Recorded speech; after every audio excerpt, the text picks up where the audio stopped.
Ever been in a restaurant where like they're not playing music? Yeah. It's like creepy, isn't it? It's unsettling. I know. You I've been almost feel thinking like about putting speakers all over the house just to have background music in the just house. ambiance. Imagine that. Like in your house, it's normal, but you walk into a restaurant and there's nothing going on. You're like, whoa, what did I just walk into? Yeah, no. It's just weird though. I don't know. Now that I think about it, it would be nice to have some like put speakers in the corner and you play some just light, like not like level 2 or something, you know? Yeah, just barely background. I guess because you watch the TV in the house and stuff, you can't have that. Yeah, there's always some noise in I the don't know. house. That's weird, man. Like it doesn't work for your house, but you can't go into a restaurant and not hear anything. All right. What is today? Thursday? Oh my Yes, God, it's Thursday. Thursday. Okay, and then we have 2 weeks. We have two more next week. Yep. Then I'm going to be in Berlin. I'm looking at my calendar right now. Then I'm going to be in Berlin. Oh, in Ireland, dude. I'm going to go see the Jameson. Oh. Though, remember in the podcast, the guy said that Jameson's really distilled in Cork. But I don't care. I'm going there. And then I'm looking at my calendar. Then we can. Oh, I don't have that training anymore. So we've got the rest of June. Cool. And then I'll see how I feel about July. I just have to bring equipment with me to Huntsville. But I don't know if we need that many more. I think by the end of June we can call this one like quits. Wrapped up. Yeah, I mean, we've done just about everything on this with this little project. Let's just see where we are. I mean, I have fun doing this. Don't get me wrong. Yeah, but Kevin over here now has client work he has to do. Just got him hired to do client work. Yeah. You see, he's starting to get some gray hair up there now. Already. Yeah. It's one thing when you're working at Ardan, like, and you've got more flexibility, but now, bro, now the hammer's on him. Yeah. So, yeah. Different environment. No, it's different. No, now it's stressful, bro. It's exciting, though. Yeah, no, it's good. You had to start eventually. Mm-hmm. Okay. Let me, I'm going to switch this over to this view here. Hold on. I just wanted to put, okay, Bill, stop. Here we go. Okay. Oh, there we are, right there. All right. Let's get back to sort of where we were when all this sort of started here. That screen's a little tilted, bro. I don't know how that's going to screw up the camera, but I got to turn it a little bit. Okay. Let me see how that screwed up our camera here. Oh, no. Nope. Well, yeah, I got a little edge. It's okay. Or whatever. Yeah, it's okay at this point. Okay. So I don't think I left any notes for myself on this one. I don't think so. Oh, okay. I remember what we have to do. They can't hear us. Okay. So let's double check that our mic. Yeah, they're right. It's very, very low. Let's try this. It's really, really low. Wait, let me double check. It says I'm not muted and I'm far. A, B, C, D, E, F, G. Why would that be? Oh, no, it doesn't sound that bad over there. No, it sounds okay. Oh, Andrew, you should be able to hear me now. I think we just had to move the mic down a little bit, but sometimes we move the mic down, the camera wants to focus on the mic, but it's not right now, so that's good. No, it's good. Anyway, give me a thumbs up on that, Andrew. But yeah, it may have been a little too far away. Yeah. Okay, so let me go back to this view right here. Now, I remember where we left off. We did a refactoring of this TCP package. Yep. And we've been testing it not just so it works, but all the failure cases. But we also said that our CAP has to be able to manage client connections, just like the server has to manage clients, right? So the idea is that we're going to establish that and we have to manage it. And so in this case, clients are managed because of a socket connection that comes in. We're going to have to be able to do a socket connection sort of out. Got it. But it's still a situation of the clients. So in our case right now, what happens is we just look for the accept stuff for a minute. Here, right? We accept a socket connection. We check a few things, and then we have this sort of start new client because we have a connection. And then start new client essentially sees if it's already in the list, does a new client add, and does a start for a go routine. Mm-hmm. So like all this is already in place, right? Start Yep. new client. And then on the shutdown, we do this sort of logic here. And we sort of close it all down, don't we? Yeah. So essentially, I think all this code should work just absolutely fine for the reverse of server to client. I mean, we're gonna test some stuff here. Now, I don't know if I want to put these APIs under the TCP server though.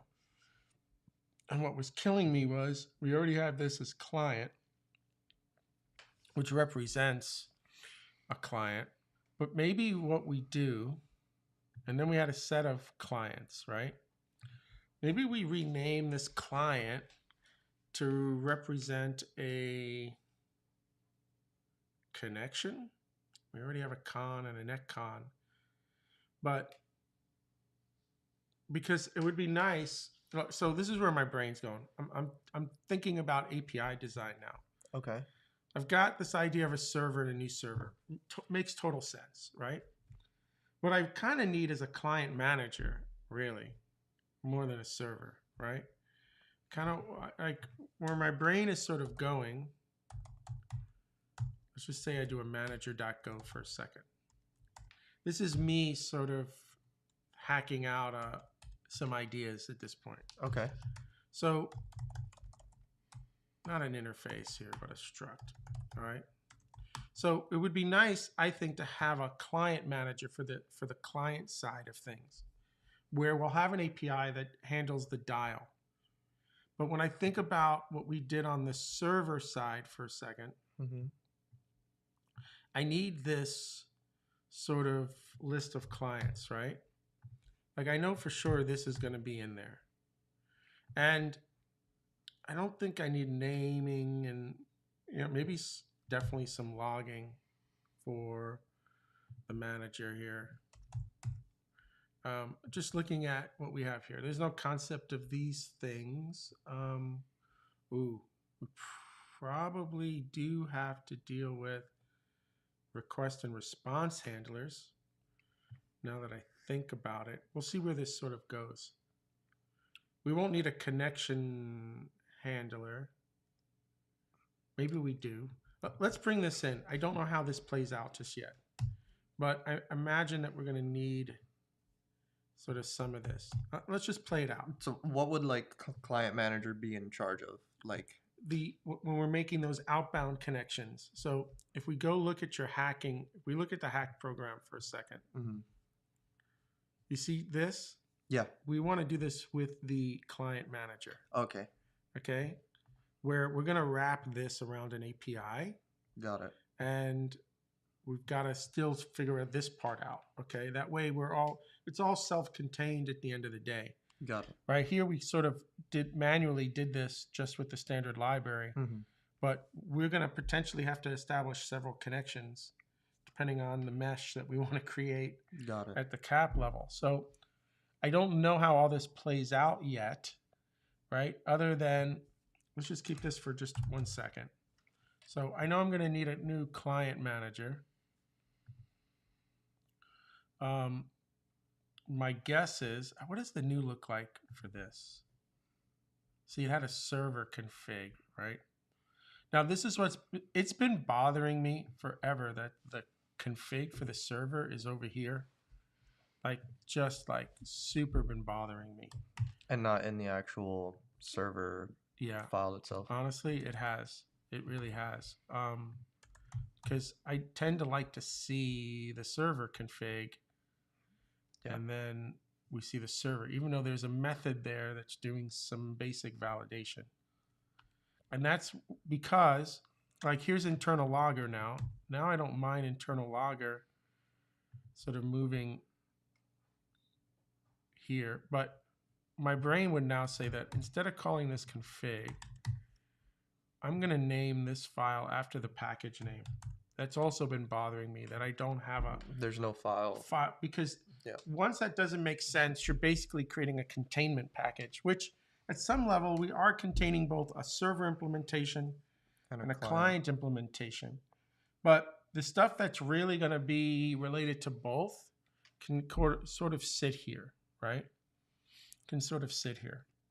So I think that this is better served by seeing the server config and then the server. Because if I had seen this, right, then immediately my brain on the manager side would have said, okay, then I need a client config, right?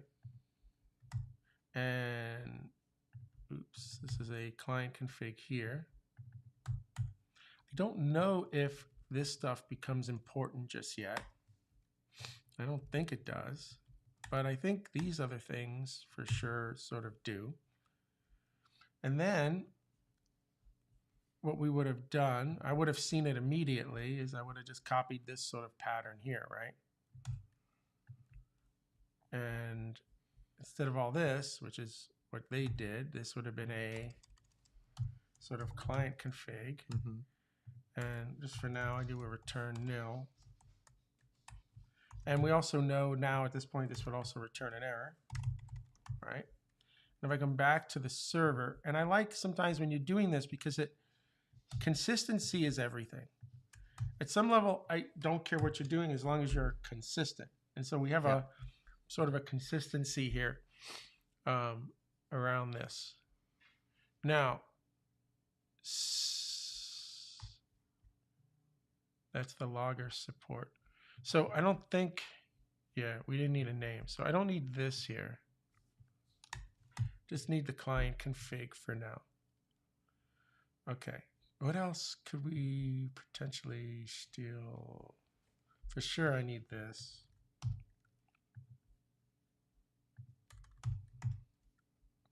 That's our logger. We haven't used it yet, and that's fine. Okay. So what this tells me then is that I want to construct one of these. So let's do that. Client manager. I don't like doing construction with pointer semantics. I prefer to share it here. I just think it adds more readability to that sort of situation. And then we've got our log, which is our L. We have basically, right, I can steal sort of all of this from here. And we're still going to do the same thing with the clients, right? Sweet. So you can see here that I've taken a bunch of sort of inspiration from that. I don't know if that comment is adding any value to anybody's life at this point. Like, it's just redundant comments. Like here we have to do this just because it is a foundational package. We should follow the Go doc rules for things that are exported. But add this new connection manager map and start the client routine. Like I think that comment is good, right? Like those are comments because it's not just saying what it's trying to tell us what's going on here. Yeah. Right. But those other comments that I just got rid of were adding like zero value to anybody's life at this point. Okay. So here's the idea of the client manager with a set of clients. Now, I would then argue that, and I always like having this as the second thing, obviously, really, not I always like the start, and then I like having sort of the stop. And the start could be the new function in our case, though really our start is this sort of listen, technically. But I always like to have the shutdown or the stop after the new. And it seems to me, if I sort of steal this, well, let's not steal it. Let's just do this first. Let's do this a little bit at a time here. And these will need comments because they are exported.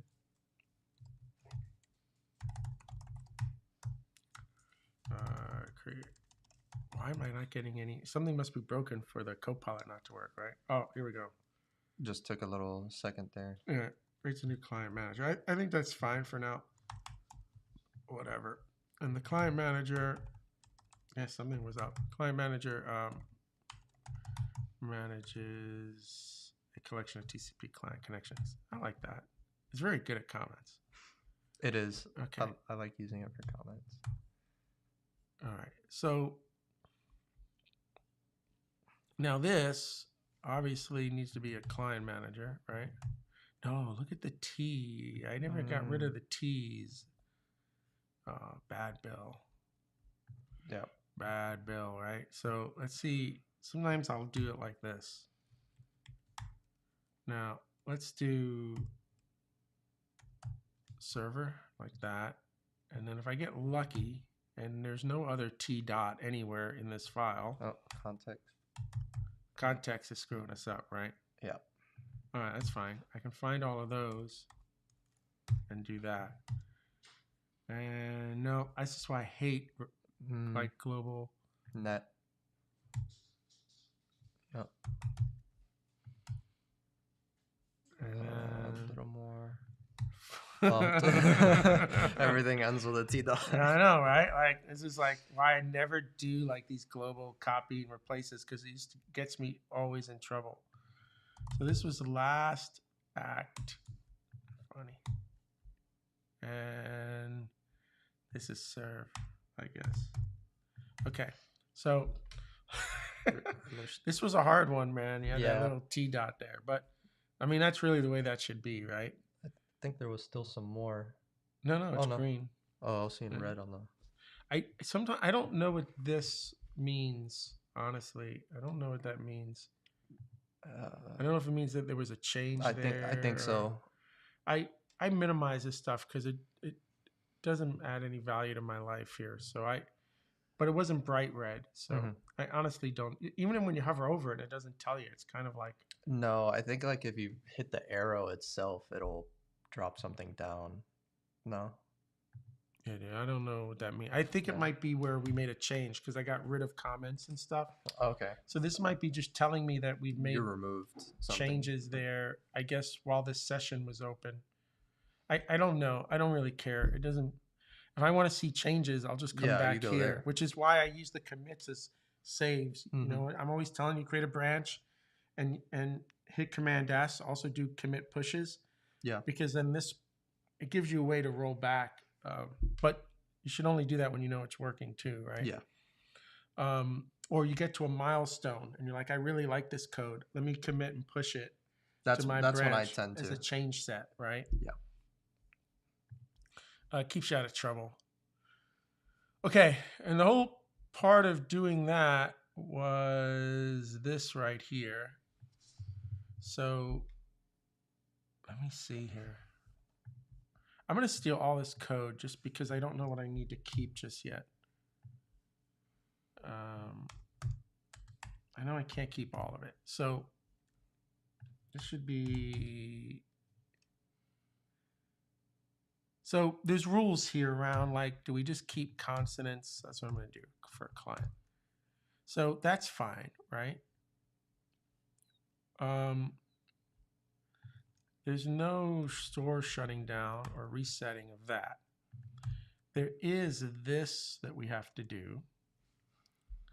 And there is this. Now, our problem now is we don't have a wait group, but that's not a big deal. We can have a local wait group for this, which is what we'll do.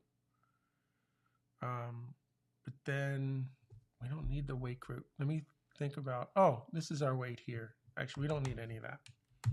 This is what we're doing, right? We're waiting for cancel to get called with the idea that there's a timeout here, and then we'll know. So this is fine. This is the same logic we had before.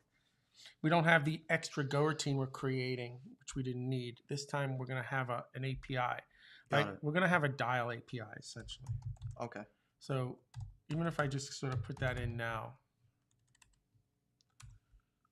let's say we had a dial, because that's sort of the API that we need to mimic here. So if we look at the dial command, let me just bring this in for a second.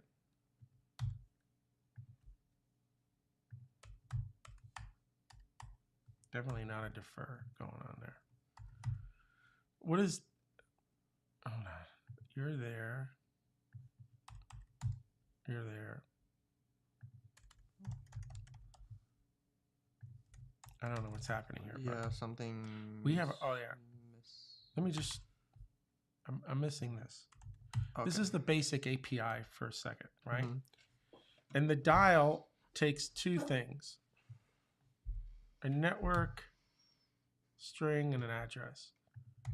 Now, we know, no, this dial could be connecting to different things, right?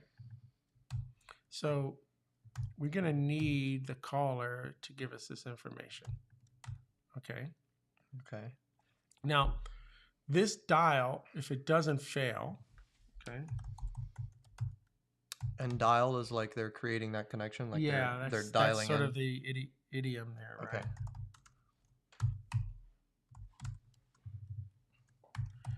We're going to keep the same sort of dial API, right? That same idiom. Okay. Now, if we come back here for a minute, at this point, if dial doesn't fail, we're in this sort of space here, essentially. But we're going to do it at the client level. Now, we don't have this start new client. So let's take a look at what start new client did on the server side.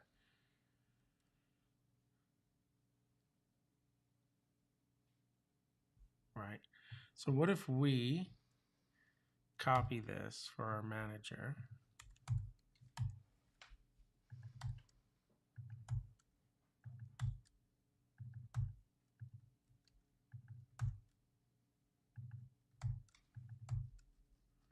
Now we have a problem here with the new client call, but we'll deal with that one in a second. Okay. So the idea is that if we do a dial, then we can call our start new client and we can get it into our client list, right? And then start it listening for some stuff. Got it. Okay. So dial is establishing the connection, and then start is actually adding it to the manager. Yeah. Now remember, I don't know how this is going to work yet with those extra calls that we have to make, because we have to know when something comes in and stuff. So there's a bunch of stuff here, but this part at least is good. Got it. The other problem here is when we call new client, it wants the TCP connection because of these calls here. So we're going to have to put this in an interface now. Now we already have the interface, don't we?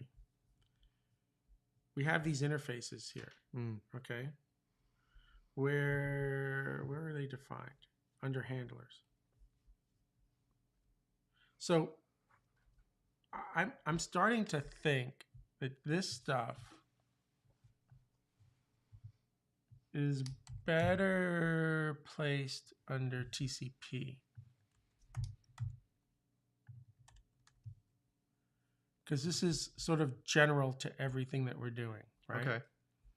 Right. We have these types here. We've got these logger types, right? Yeah. We've got these sort of response and request types, and then we've got these sort of interfaces, right? I can even just say like dividing this stuff to what we have here.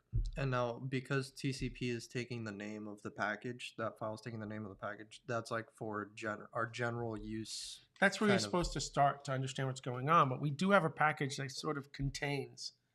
And so this isn't just server and it's just not client. Yeah. And that's starting to smell a little bit, right? Okay. But look, ideally, we could have a handlers interface, right? Which is the embedding of the con handler. I don't know what they're doing. Request handler and response handler. So we can use, Got it. Okay. So now it's one interface that kind of contains. right, because if I come back here, okay, if I come back to this client, it's not that I need a TCP server, I don't think. I think what I need Is the handler. are handlers, right? And then if that's the case, then let me get rid of this here. On the new side, I'm going to need this. This has to be passed in instead of this. And now watch how that would work, because we said handlers dot bind. All right. So that's the idea, right? Give us this behavior sort of that we need from the handlers side. Now, we also have logging issues here, but I don't think that's a big deal either, because we can use our, we can do this too, right?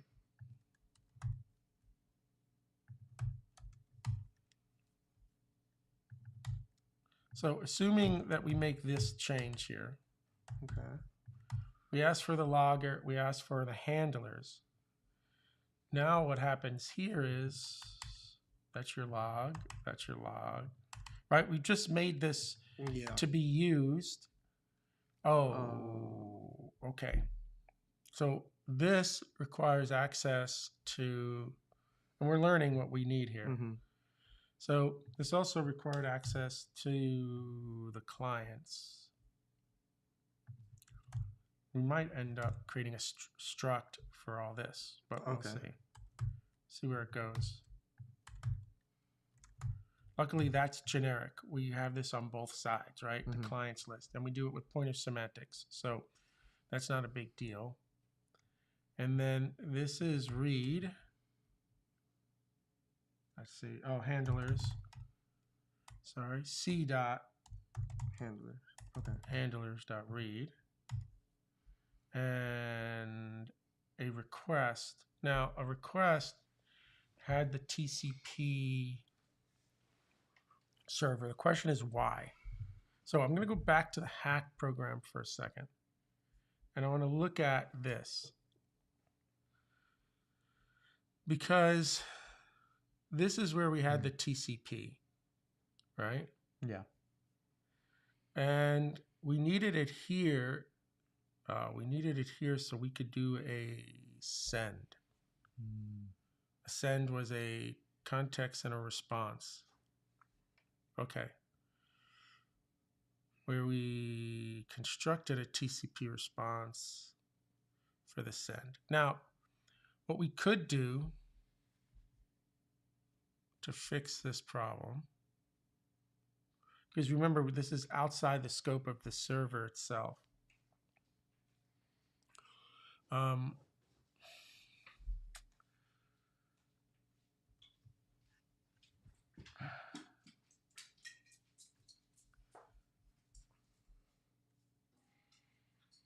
Yeah, you see, we did this wrong here.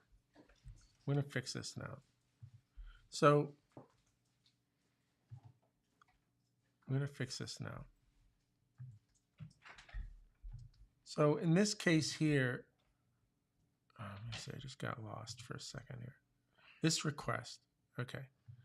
I'm going to get rid of this here. I don't think it needs to be here. I think that was a mistake. It shouldn't be there. The server doesn't need to be in the request. Well, if I need, look, let's go back to the hack program for a second. If I really need the TCP, okay, then what I should have been able to do here was say here that it was a, what was it, a server, right? That we needed. TCP yeah, TCP server as part of this, part of the construction of this. Of the request handler. Because then what I could just do is say handler. Well, this one didn't need it, but on this side, I could say handler dot TCP dot send, right? In other words, on the construction of this, oh, I need the TCP. See, now I have a chicken and the egg problem again, don't I? Yeah, where Well, things not- are depending. Okay, hold on. Let's think about this for a second. This is implementing handlers, and I need this handler now to the request handler.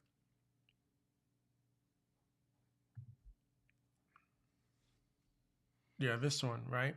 I want it to have access, in this case, to that TCP server.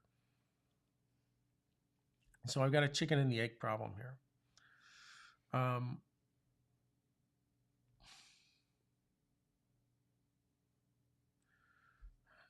I could solve the chicken and the egg problem here by constructing it and then resetting it. We've had to do that before. But that would kind of suck, I think. Where are the interfaces here?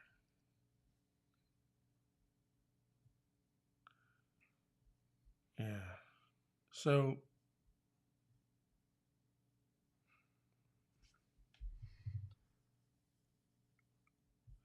let's go back to our hack program for a second. So we got in trouble because of this. I need to be able to do a send off of the TCP. That was process, right? Yeah. That was process. And originally process was passing in the server because we had it. But you see, when we do, I don't know enough yet. I know it can't be a server, is what I know right now. That can't be a server. I know that this needs access. In this particular implementation, we need access to the server. Let's take a look at the server send function for a second.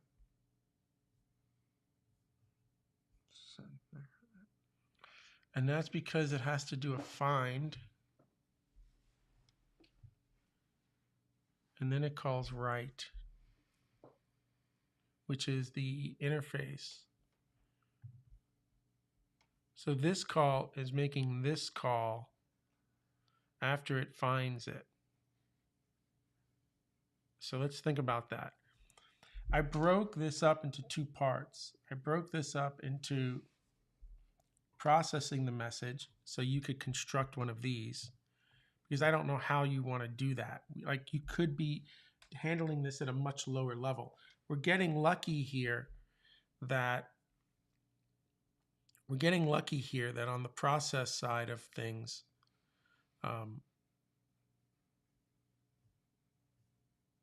yeah. See, we're getting lucky here that one read is one message.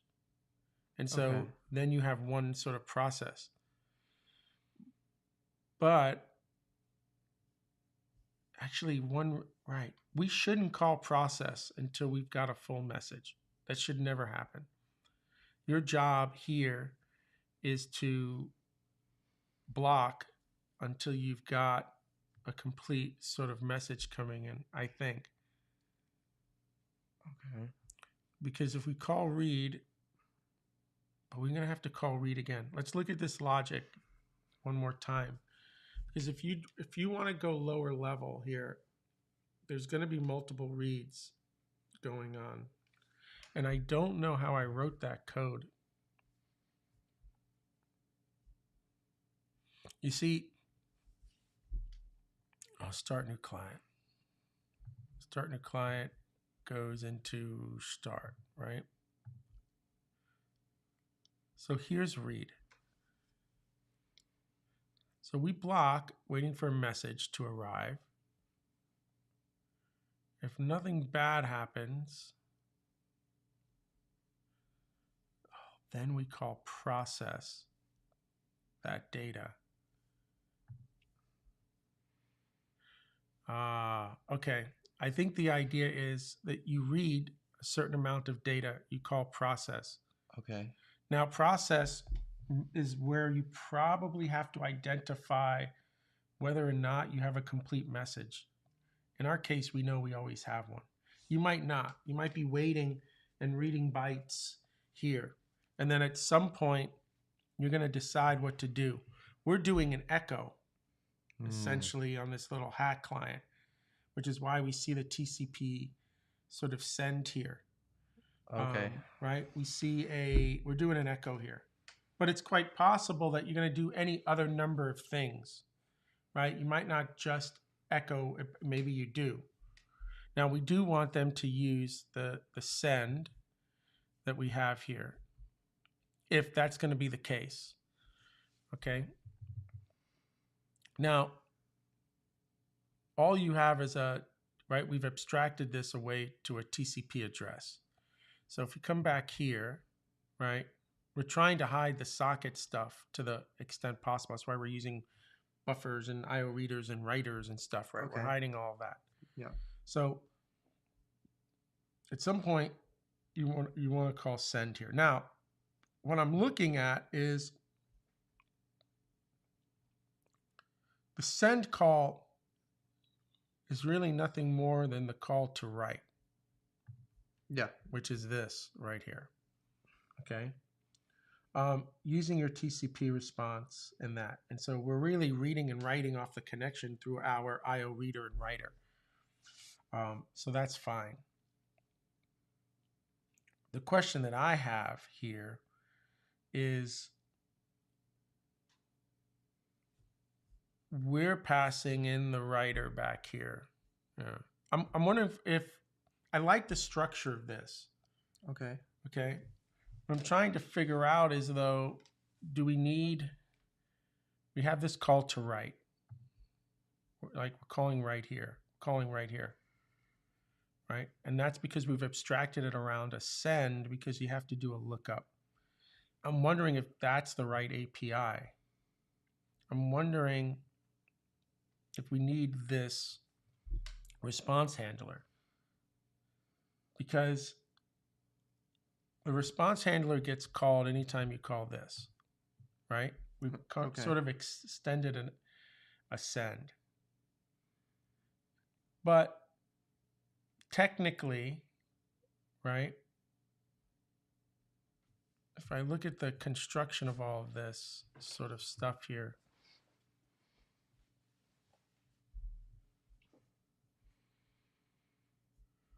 where do we, new server? I guess we did it in the handlers. So when I look at the handler work on the bind, this is where we bound, right? There's a new connection.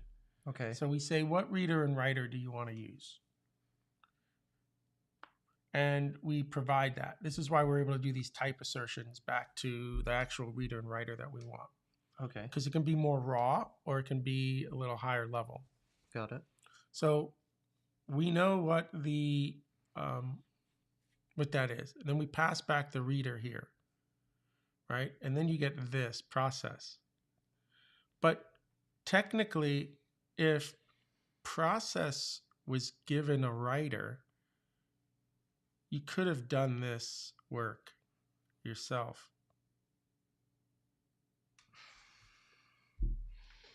In other words, I'm thinking this would solve some problems here. Let's say I got rid of the response handler. Okay. I don't know if you need it. Okay. Let's just play this out for a second. I get rid of the response handler. Now, I should really do it here on server. Let's say I got rid of the response handler. Go away. This may have been an over abstraction. Okay, gone. Okay. And if I go to TCP, I get rid of this. Let's just get rid of it all together. Okay. What I need is the connection handler for the bind. And that means that we've established a connection.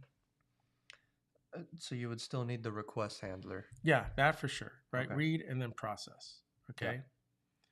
Yeah. Read and then process. So then what happens sort of here? Two things happen. If you just want to send, something. Mm-hmm. Then I need to know sort of the writer, right? We do this TCP lookup and we find it. But if I come back here for a second, if on process I gave you the writer, Okay. then I could argue that this code could come in here if you needed to. Instead of send.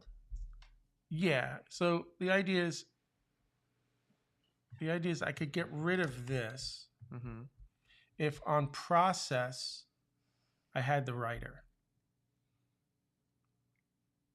Now, process would now have to return an error. All right. But if I was ever going to send anything anyway, I would be doing it in process at that point anyway. Like I don't need the extra indirection call on a call to send. And so the idea here is process could look like this. Let's go back to TCP and process. We'll get the request and a writer now. Would look like this, right? So we would just need these two things. One could argue then that I know that I just got a complete message. It's not about me having to manage any sort of state. Okay. And then since I get the writer, I could just write it. And Right, we're done. and you, because you know the whole message, and then now you have the writer. And so I have you the can writer. just do it in one spot. right? I do it in one shot. I don't need the extra. Now, where it sort of breaks down, though, where it sort of breaks down is this, because So now you don't need send anymore because you're already. I don't need send. We don't do a send. You just get the writer and you're fine. Though the idea of send was I could technically send something, but I don't think there's ever logic where I just suddenly have a TCP. There's never logic where I sort of have this request without it all going through this process. So I don't think it's necessary. Okay. Now, but that being said, you might have this idea of send all. And the idea of send all was sending it to all the clients. Yeah. So in this case, you would want to keep send all because it's not But just I one can't, to one. right? Because if your idea was to send all here, then you don't have the client list to sort of do that, right? Here you have a request. But you don't have. Okay. You have a writer.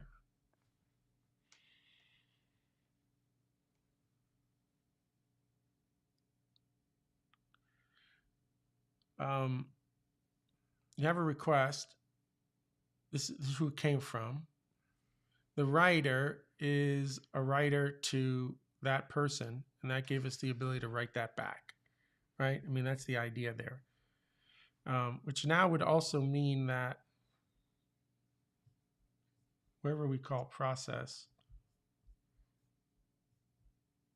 back on the server side, forget about this for a second. Oh, that would be here. Wherever we call process now is where, just going to put back this API for a second.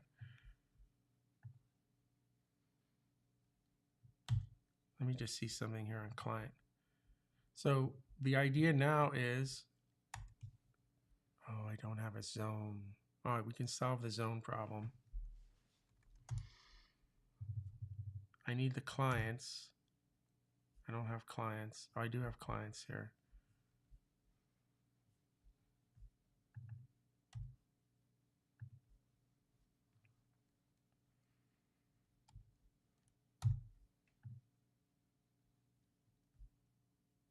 Because this would return a client.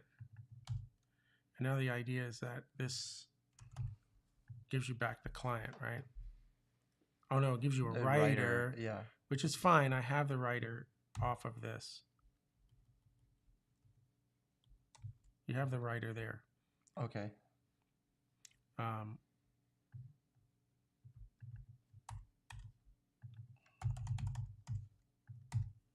See, it solves that particular problem. Now that introduced two more problems. We're in a go routine here. It's a closed loop, right? So this then would have to be a log.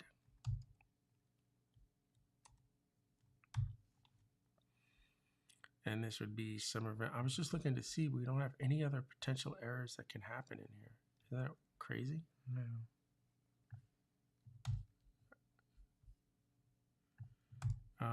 But this would be event, not drop, event. I think read, right? Yeah, we might need a new event. I think that's the closest.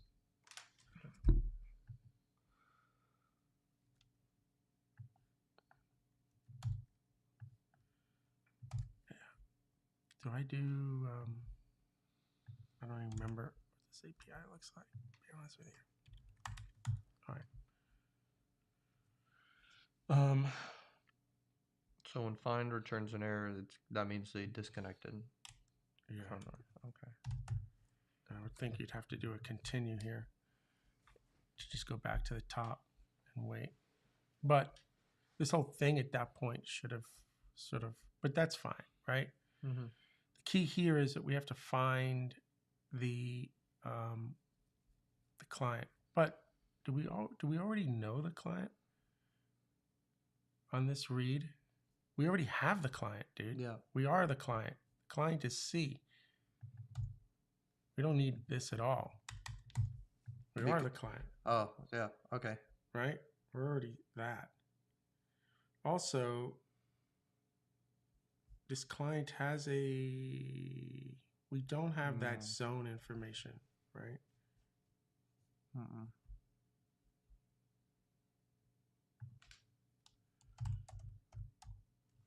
But maybe we do off of this.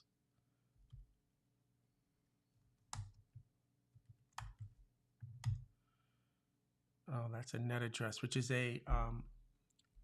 remember that is we have the ability to cast that. We do the casting somewhere. This is it right here.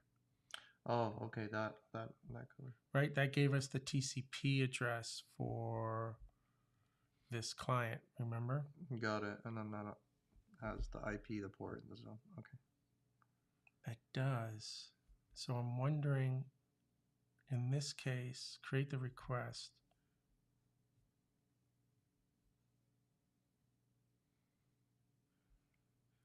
Why are we creating this over and over again?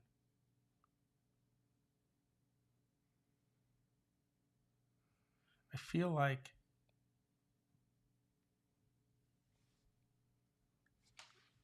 I don't know if it's the same. I did this to see if we were in IP4. So now I don't know enough because this code is old, right?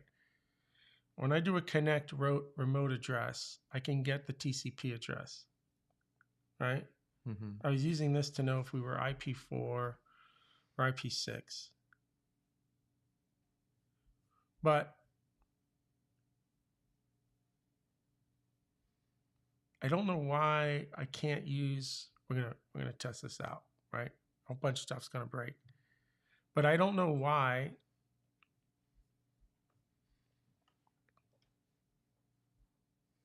I can't get this off the connection. I do get the IP address off the connection, don't I? Yeah. I get the IP off the connection. So I have it here. So I'm wondering the following. I'm wondering if this just works if we do the following.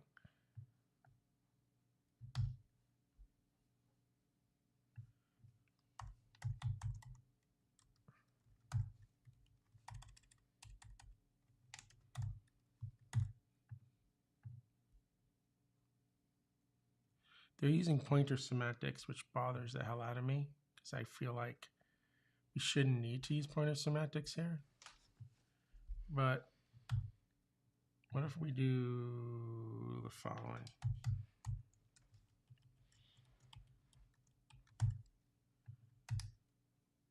Now it doesn't like me doing that. So let's do this for a second.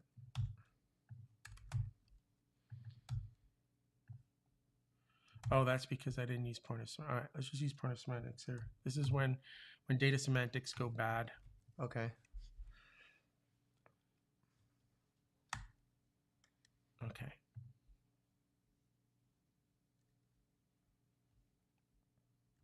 Because now we can just say if c.tcp address, like I have a TCP. I think it's the same thing. And that's still doing its check to see if it's v6 or 4. Right, but then for logging here, it's just a matter of doing this, right? Now, it's an expensive sort of call because I'm constantly calling string there. It still might, there still may be value from a logging perspective To just have it as a string, instead of calling You know what string I'm every saying? time. and then doing, let's just say that it keeps that like this, okay? Do it one time, it's not expensive. And then we don't have to do all of that, right? You can just leave it there. Yeah, I can leave it there. It's a one-time sort of thing. We could be smarter and use a func.sprintf, but let's not worry about that right now. Because my point here then is the following. That would be c.tcp IP, c.tcp.port, and c.tcp.zone, right? Comma. Now, I want to make a copy of it because I don't want to, I'm already in pointer semantic mode. I don't want to share my original one. That could create side effects. Somebody could mess around with it. So we're going to give every request its own TCP address object. Okay, so you're using value semantics on that. Because we're using pointer semantics here, it's still pointer, but I'm giving it its own object. So if it wants to make changes, it's making changes to its own. To its own object. Okay. Yeah. Okay. Which means that we don't need any of that anymore. So you see how this sort of cleans up, right? Mm-hmm. Because we can just say process this, and here's the writer for that socket connection. Yeah, because process is already giving the writer. Yeah, a process can give the writer. Mm-hmm. Okay. So now what happens is this is all clean, right? I come back to server, and I don't need this send anymore. I'm not worried about the casting there because I know 100% that that's going to be the that's going to cast right every time because we're dealing with TCP directly. I'm not supporting UDP. I'm not supporting anything else. So, like, we're going to get away with it without having to check it because we are only dealing with TCP. So we get lucky here, right? So this will be a TCP address 100% of the time. It's like no ifs, ands, sort of buts about it. It'll always have the TCP address. It'll always be. Now, one thing we could also do here, we should be able to just do this. I need this though. All right. If that's equal to nil, then that is true, right? So I don't need the extra if statement there. I can do it right there because that equates to true, right? Okay, so that'll give you whatever the value of this would be. The expression is true. And so you can sort of get away doing that kind of stuff. Stuff I probably didn't even think about or know at the time we were writing this code. But that's cleaner, right? Yeah. All right. So I like this now. Forget about the tests that are broken. I'm back to this problem. What if we want to do a send all?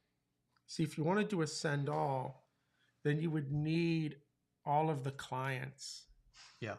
right? Where something comes in, but you want to send it to sort of everybody. But now you would need access to the TCP sort of server to do that. And here, the idea is the writer. So let's say I wanted to get rid of the send all here. Okay. Come back here. Let's say we wanted to send it to everyone that we knew about related to this. Now we go back to the idea that this would need access to the TCP server, right? In order to be able to, let's say, make this sort of call. But really what you need is the set of clients that you can iterate over to get that. And I would argue that we already have, the manager clients probably has the copy command, right? We would have to expose the copy command in a sense to do that. So in other words, I could get rid of this. Okay. Right now we're not using it for sure. Yeah, I was gonna ask what's like the use case for the send all. It would be if you were, I don't know, you wanted to broadcast a message across the entire sort of thing. But since that's not our use case right now, let's just get rid of it. And we'd come back to that problem when we needed it. Now, what happens is when we start this new thing, new client, a new client requires a couple things. It requires the internal log. It requires the clients. Fine. It requires the handlers. Do we already have handlers in here? Again, we don't have. Well, we have the individual. Right, but we could. Right, because we have the two individual. Yeah, not the handlers like. That we had before, because now what I'm saying, when we look at the API now, what we're saying is the embedding of both of these, right? But we could do the same thing. Let's go here. So we say handlers. So instead of asking for both of those, we just ask for handlers. We ask for the handlers. Okay.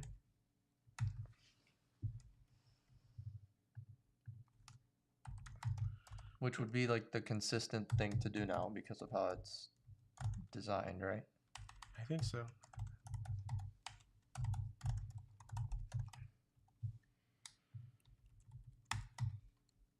Which now means that if this is null, we could just say invalid handlers, right? And come back here and go to just error invalid handlers. You don't need all three of these.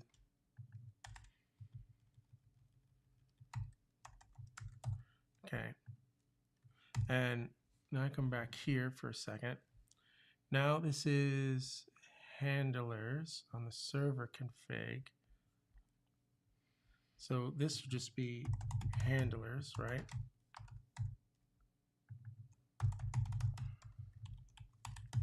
Fine. And then this is just handlers. I bet you we broke so much stuff here, bro. All right, that's handlers, right? Now something should be broken down here, but let's see. Serve.handlers, and now con. Fine. But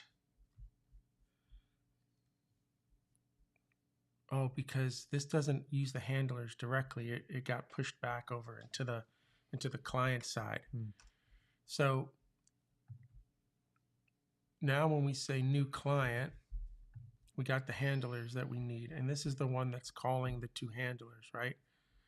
Regardless if you're a server or you're not a server. we have that. Now, this is what we've been working on, right? A client config.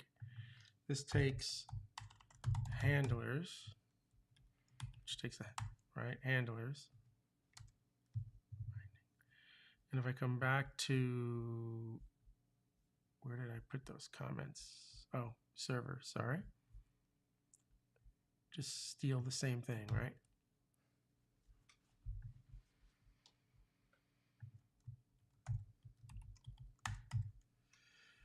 And steal the same thing. Beautiful. Good. And then this is just steal the same thing. Yep.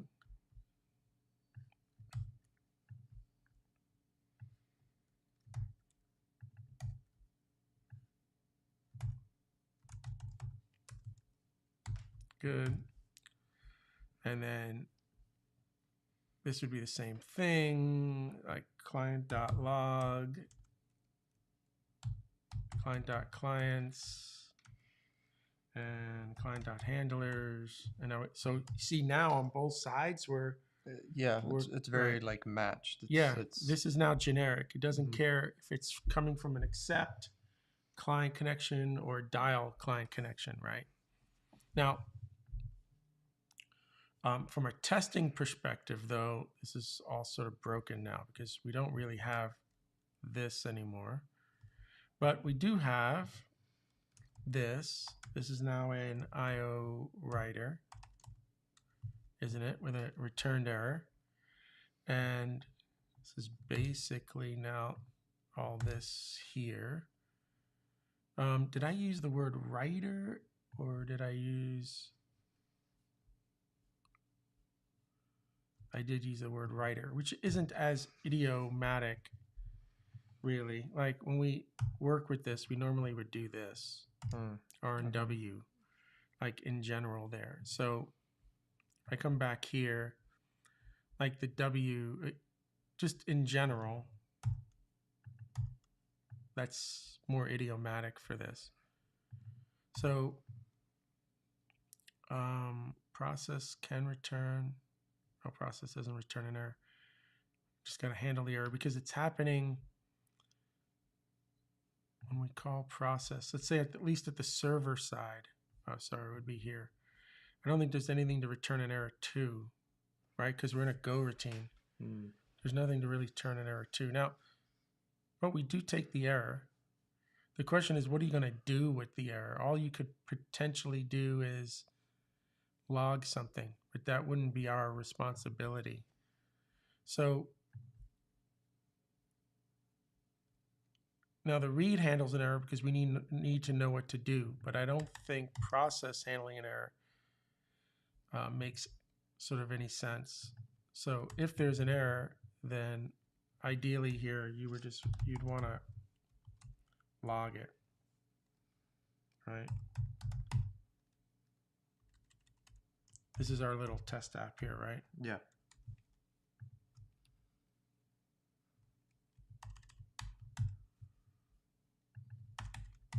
So that would really be much more in line with what that would have to look like.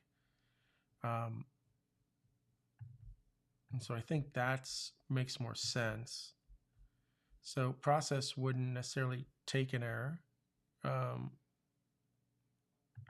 can get rid of this. Obviously, we're not done here.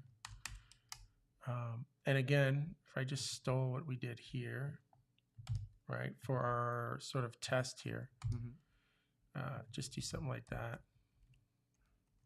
We should clean up these tests when we're done anyway. But now what's interesting is I called this the response, but I can't use R because we called this TCP request in R. So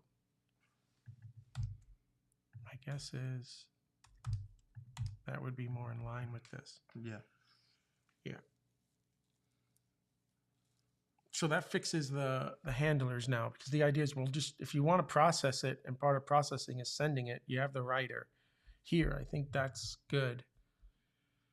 Now, this changes everything here because now what we need is a handler, right? Yeah. Okay. And what we did is we constructed basically two different types for all of this, didn't we? But what we could do, Okay. right? What we could do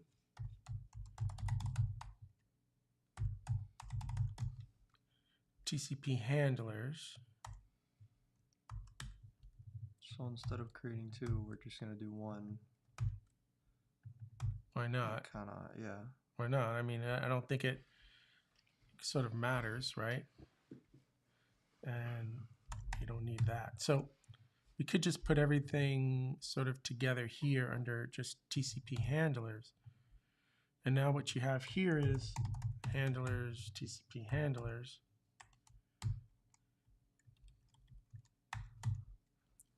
Help if we put it. You see, now it's just one sort of concrete implementation of that, which seems to feel good here. And then maybe do the same thing. Now, this all might blow up in our face when we're completely done, but okay, we'll see what happens. So now all that is yellow again. Mm-hmm. But we got probably the same problem here. Yep. So we're gonna make that change down here.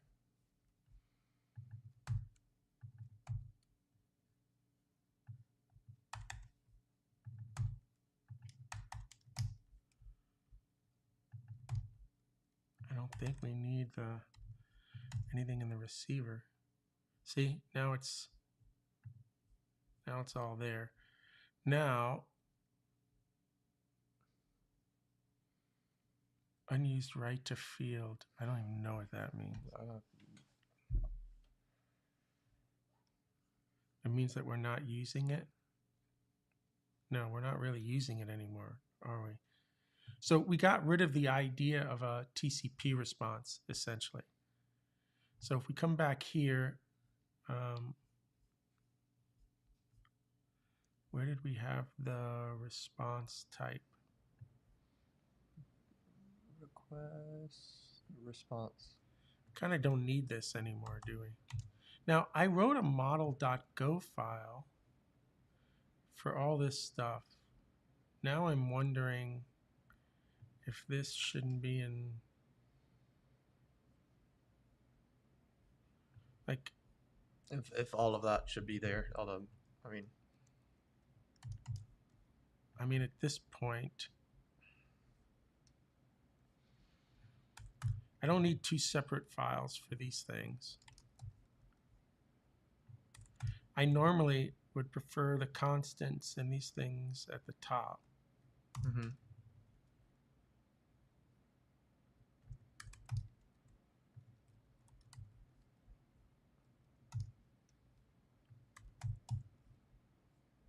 And those error variables, then those types, then maybe this, and then those interfaces. Again, this is what starts to happen when you're containing and not providing.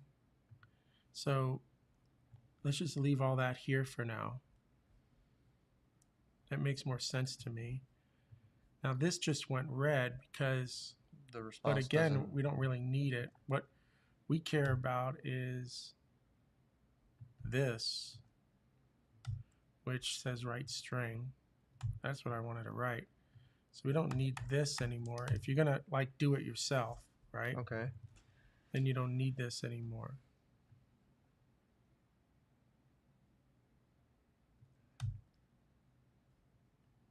You just do response equals this.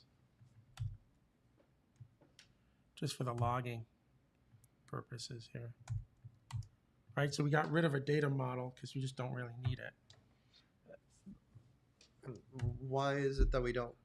I got rid of the extra level of abstraction about how to write because at the end of the day, when process comes in, we pass the writer. Okay. So this extra model that I created adds no more value to anybody's life. Because you already have it in a way. You have that. You have the data in the request and you have the writer. So I don't need the data model. Nobody's going to accept it. That's what it was saying. It was like, you're filling these fields in, but nobody's using it. That's Got the it. beautiful Okay. part of linters and vetting. It's like, you're doing this. Oh, yeah, you're right. Like, I wouldn't have seen that right away.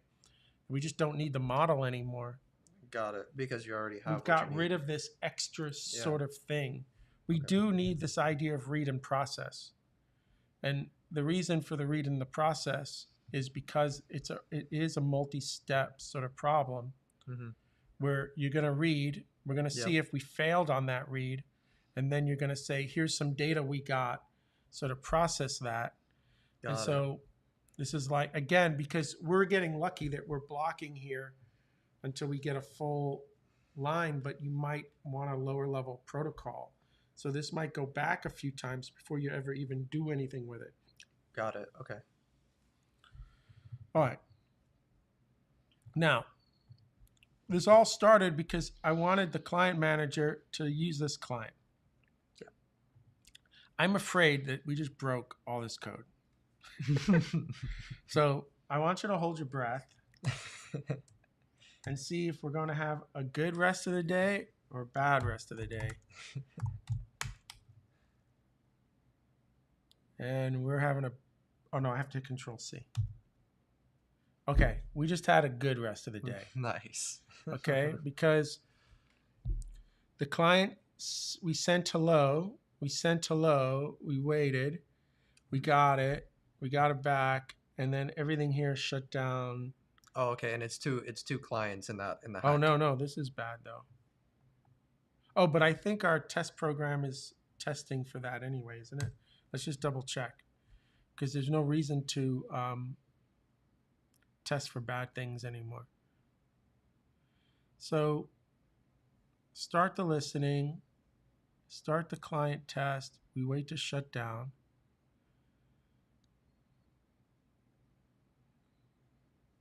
I want to make sure that everything is clean, not bad.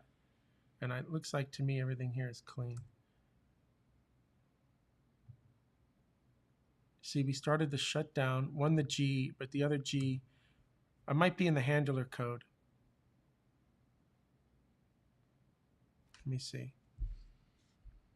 Yeah, see, we were testing that. So I don't want to do that anymore. I'm going to comment this out just for now. Because now I have to make sure it's working. I mean, it worked on the shutdown, right? Force a, right. So let's do it again. So better. Waiting on read, read message, because we have the two clients. Yeah. We got it. So we should be seeing everything twice. Why am I seeing client with a 1 there? The atomic, we still have. Oh, I. Right. Oh. Okay, so connection 1, connection 0, got it. Hit Control C. Everything shut down. Now this Could not stop server gracefully. I think we have a logging mistake. Let's find this real quick. Let's double check this. This is in, that's not ours. That's, oh, in here. Could not, this is our server shutdown where it's returning an error. So we saw shutdown started shutdown. Yep, completed shutdown. Cancel shutdown. So we saw this. We had a context. Now, what is the context set to on this, though, for the shutdown? 1 second. Probably not enough.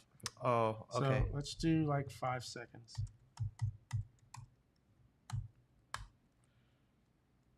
Control C. Cancel. No, there's something wrong there because it's shutting down really fast, right? Yeah. So let's check out what's happening here. I said a 5 second. There's just no way. There's no way here.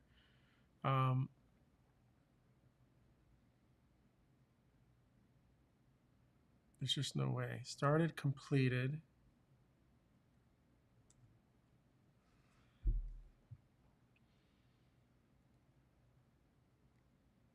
Yeah, there's no way that this has been sort of timed out. So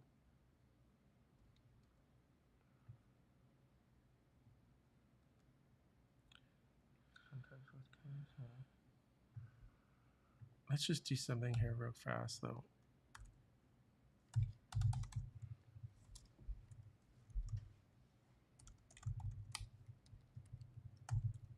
There should be no error when that runs. Okay. Bill. Nil. Okay. Right? It's fine. I should have done a print line, but so that's nil. Should be nil when we start, right? Okay.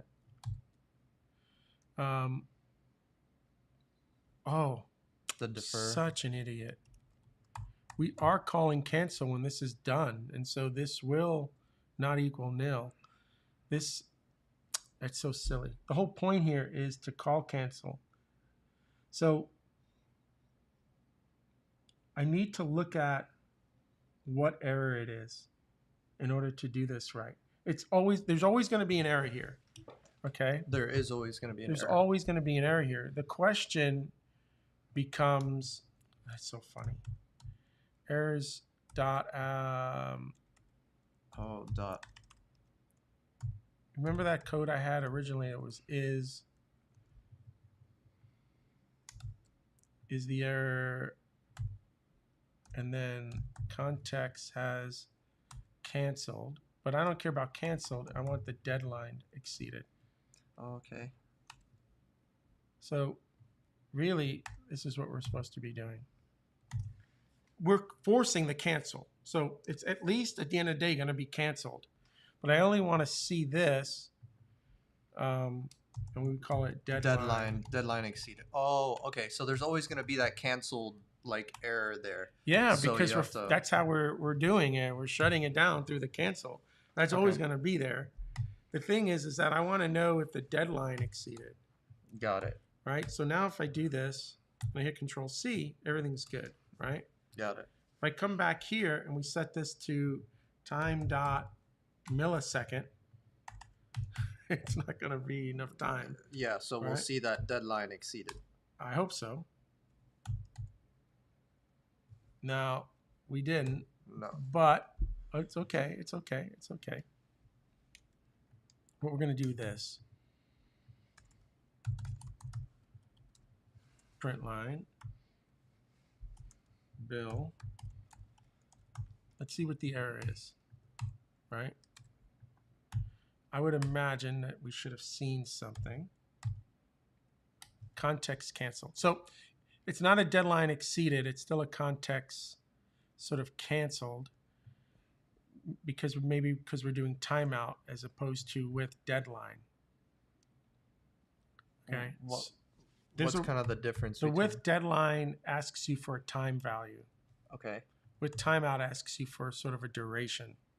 Now, why they're calling this canceled versus a deadline when I use timeout is on them, right? There's just no way for me to know.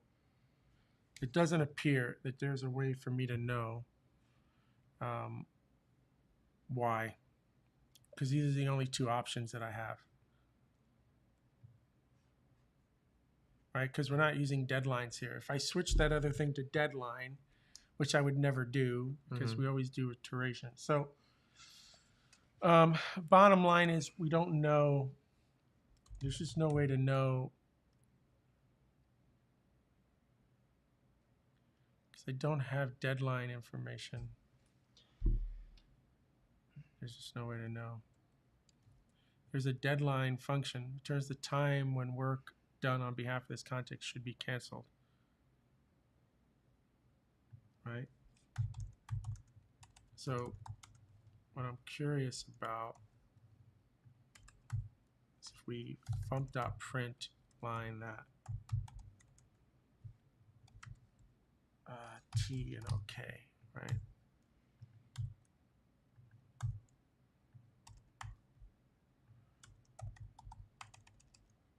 Let's see what happens here. I'm just curious what that value is, right?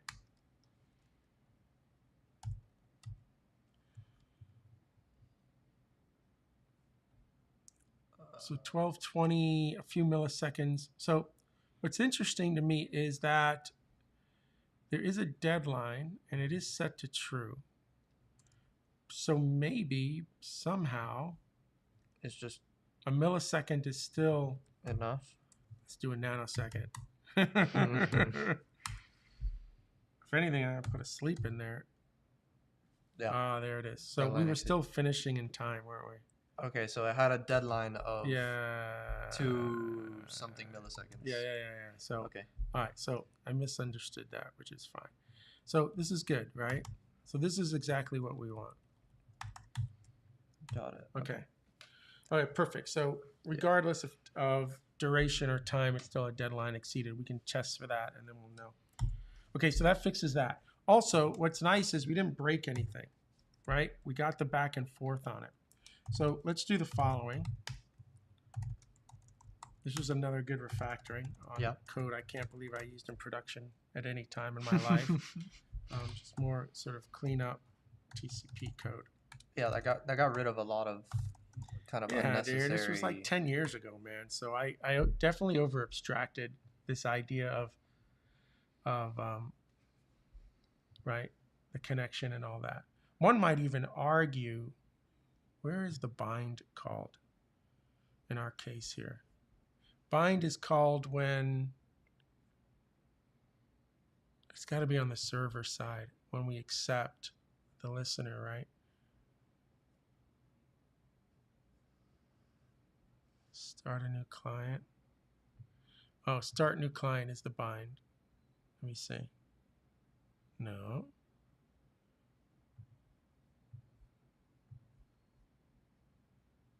Yeah, right here.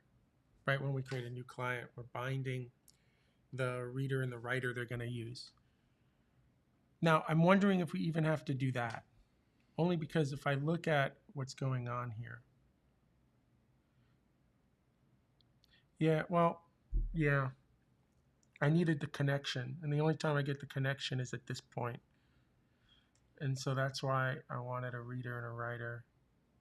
Now, one could argue, I was trying to hide the lower level network connection. Okay. And try to keep everything at an I/O perspective, which is sort of why I was doing this, right? A con is an I/O. But I think the idea was, since this gets called a lot, you don't want to be doing, you can't be doing this. You've got to have you wanted a buffer. If you wanted to do this and you wanted the buffer, you wanted to maintain that state at your client connection. Because again, you might need to read the buffer and then read more of the buffer and read more of the buffer before you sort of returned here, let's say, or did something along those lines, where you read the buffer, you realize you don't have enough, you let it come back, you read the buffer, right? You're not seeing it, but there can be a loop between this before you finally say, I have everything, and then you want to clear the buffer. And so the idea was this allowed us to construct buffers at the very beginning. So we do need this bind. There's just no way around that. But our server is still working, dude. That's like the best part of everything here that we've done so far today. So now when we come back to the client manager, what's beautiful here is we can construct a new client manager. The shutdown. Oh, we got to fix our shutdown code now too, don't we? And we just fixed the shutdown code. That's what we just spent the last 10 minutes doing. Yep.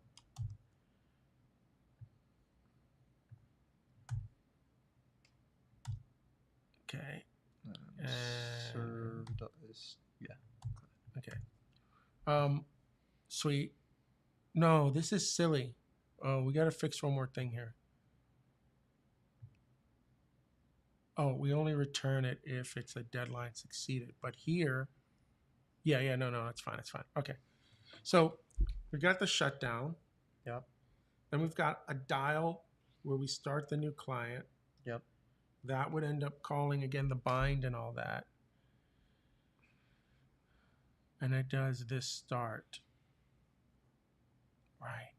Dude, this might be all we need now in order to establish connections and sort of manage that. This might be enough now. because you're doing a dial. Yeah, the dial is establishing the connection. Then start new client is Okay, but we have a problem now. Because after you do a dial, we don't have a... Okay, here's the problem now. I just established a connection. okay. I want to send something now to this client. How do I do that? I didn't get anything back. Okay, so I have a TCP address here, a net TCP address here. I have a client here. Ideally, now what happens is this, for this all to work, this now has to be an exported type.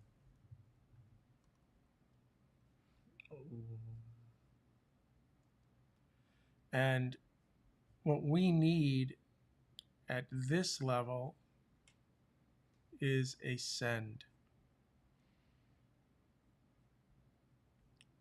I need a... So we need to send at the client level now. Before we had it in the server level. We had it at the server level so you could send a bunch of stuff, right? But in this case, we're going to need to be able to... If I want to send something, I need to know who I'm sending it to. Yes. Okay? So in our particular use case, what's going to happen? We're going to dial a connection to the cap, right? And then something's going to come in, and that cap is going to want to send something to the other cap. There's got to be a way to send this. We also have to know who we're sending it to. What we have right now is a set of clients that we've connected, right? And we're managing this sort of set of clients here at the manager level. But we need something that allows us to track at our application level, like what client we want to send this thing to. We can store clients ourselves, but we're missing something here, and I don't know what it is yet we need on the cap side. Because when we come up and we hit that button connect, we're going to do a connection. Yeah. Okay. We're going to have this manager, and on the manager side, we're going to say dial. Dial. Okay. Okay, great. So now I got a connection, but I got to be able to send a message to that cap. I need something back that represents that cap. I need something back. What is that thing we're going to get back? It's going to be this client. Let's say for now, it's going to be a client. So then on this client, I got to be able to send, right, some data, which might fail. I think this will change a little bit. And then when we send this data, how do we do that, right? On the hack side, well, on our little hack, we sort of had this code here, didn't we? Because that's what was in send before, and we moved there. Right, but in our case, what's going to happen here is just on the send, there's going to be some raw data, I think, on the send side.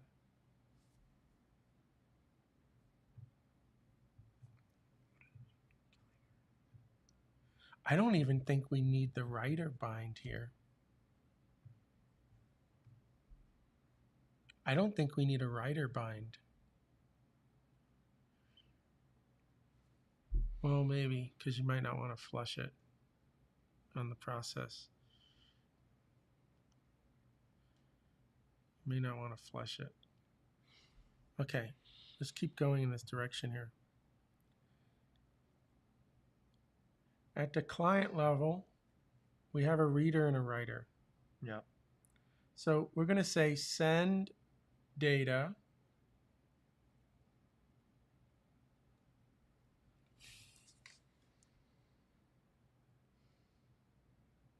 but all we know is that you have a writer. We don't know what the writer is. We can't... I think if we do a low-level send here, that's bad. I think what we need back is the writer, not the send. We need the writer at the end of the day, is what I need. I think. The writer's already attached to the connection. Okay. And so if I just do a send here, Yeah. and you wanted to use buffer IO, you can't. You need to be able to write this code. You need to be able to do this. You need to be able to decide what the writer is Okay. that we're binding into at the end of the day. So when you're ready to actually send something, it's not enough to do this. I think you need the writer. I think you need access to the writer. Because the writer is already connected to that client. We've already bound the writer to some buffer. There may be some Okay. buffered writing you're doing, and you want to decide when it's time to sort of flush the writer. Okay. And so what I'm thinking, and we're going to know more at some point, Mm-hmm.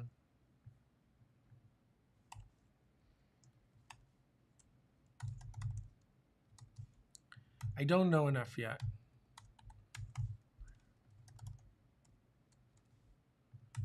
But I think this is what we need. I think this is what we need. Because at some point, somebody's got to establish the first message. So let's say that we were doing this, right? And now we're like, okay, I hit a message and I hit enter. Boom. I'm going to send that to the cap. Okay. I need the writer to send that message to the cap. Oh. Now, again, I could not care what the writer is. Okay? I could not particularly care. I could go back and say, for the client side of things, just do this. Okay? And then I can just do essentially an IO copy. The destination is the c.writer. And the source, well, let's not do it this. Let's do it with, say, a func.fprint, where the writer is c.writer. And I want us to send this data out, where this could return an error. I thought fprint. Oh, it doesn't end. Okay. And maybe we do the same thing here. Just to keep this sort of clean. So I could do this. Okay. Oh yeah, because this is a slice of bytes, and this is an fprintf, and there may be a bytes dot. There's a bytes package, but at the end of the day, we just want to do a write, and again, there's an IO dot. The IO package has. Well, I already have a writer, don't I? Mm-hmm. So what am I doing? C.write writer. Damn it. C.writer .write. Like, why am I going Yeah. right? That's silly.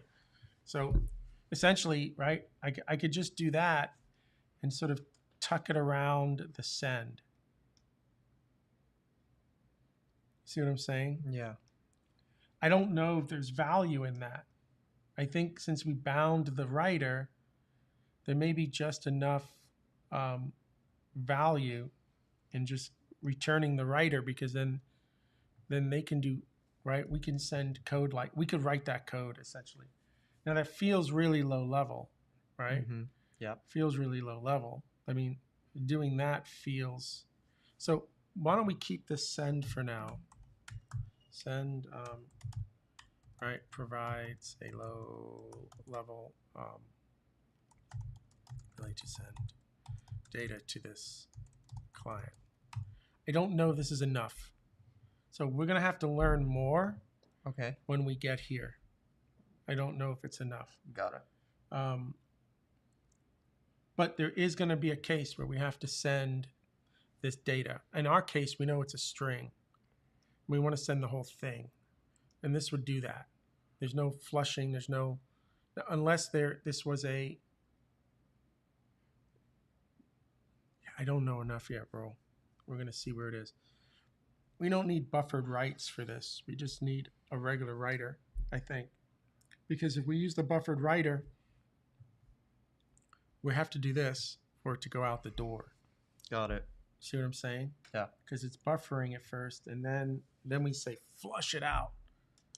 So, I can make an argument here that the writer, just to see if this works, right? Do I need buffered I/O on this side? Probably not. I can just make it a regular writer, and then here, right? I don't have the right string anymore, but I do have the right. And then this has to be a slice of bytes. And then I don't need the flush. Okay, so writer's just gonna just take that full data and just send it, right? And this program should continue to work. Boom, ba ba ba ba ba ba boom, right? And it's done. So, like, we could, right? The whole point of the bind is to allow you, if you needed larger constructs, to be able to have that at your will, because you need one instance of this sort of buffer for that connection. And on the read, it probably makes a lot of sense to do some buffered reading. Again, even in our example, it doesn't necessarily, I'm just going to block on the read string. But look at the API I get by being able to use a buffed IO sort of thing, right? I'd have to, and so, but on the write side, I don't necessarily need buffered writes. I can just write to the connection. Just write everything you got from the read, essentially. Well, not the read, but this data that I want to send. Okay. Just send it all out. And so when I start thinking about this is exactly that. It's just take all this data and just send it out as is, whatever it is. There's no need to do a buff sort of IO around it, right? Got it. But that's assuming that this writer wasn't bound to a buffer and all that stuff. You wouldn't be able to use it then because there's no concept of the flush. This is where I'm not sure how this is going to work yet.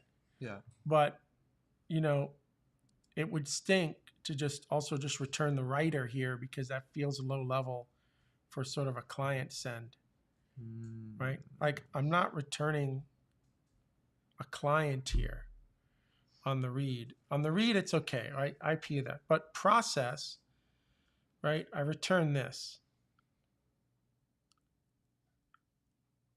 right? I returned this data. This is what we got back. Yeah. And then I return the writer that's related to the client. But maybe this is wrong. Maybe, now that we're going to expose the client.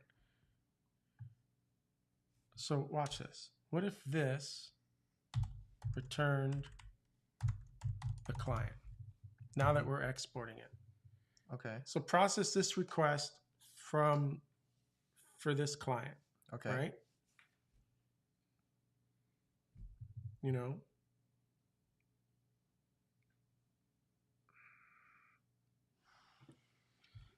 I'm also wondering if we know the IP address of the client, right? When we're reading, so just what if we did this, right? Here's the client.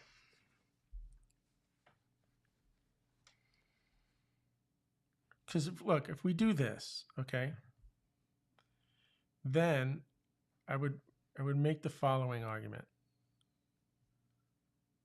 Let's go back here for a second.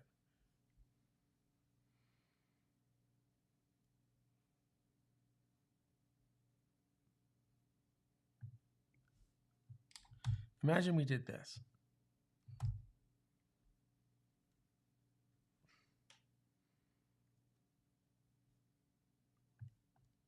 For a second. Imagine we did this. I'm assuming, though, on the bind that we have a client already, which I believe we do. We don't have a client yet. We just have, but we can call it after. So imagine the following. okay. Okay. We make everything client-centric now. Okay. which would then mean that what you really need access to here is the reader and the writer at the end of the day. Yeah. Right? And if I were to sort of trust yourself on these things, if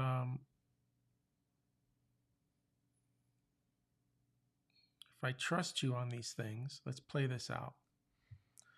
Why not give you access to your own connection? Why not give you access to the TCP address? Why not give you access? I don't know if I would need this or this, but why not give you access to your reader? Or why not give you direct access to your writer? Play this out. And I'm just going to move these things up here. Exported. Yeah. So let's say we did this. Okay, nothing else right now. So I give you access to these things directly. Okay. Now, what that would mean to me here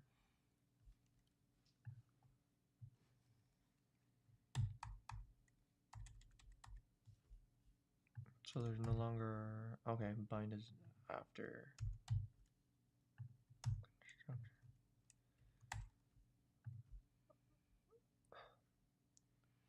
you see what we can do here on the reader and the writer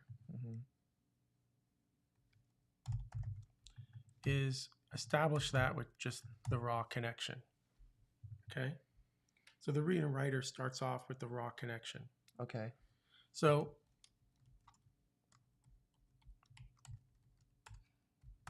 see, everything changes now that we want to use this also on the client, sort of as a client thing. So just, you know, this is more like inform the user. We have a sort of a socket connection, right? For a new client. This is where they can update the reader and the writer to something more if they wanted it. Okay. Okay. And so now the idea here is read, pass in just the client, and process, there's the request and the client, right? I think for consistency,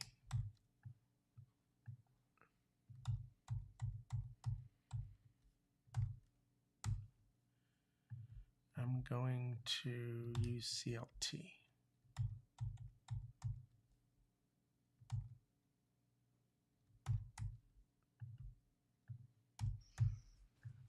Okay, so that's the client. Yeah. There's. I know, I'm going to do it here too. All right.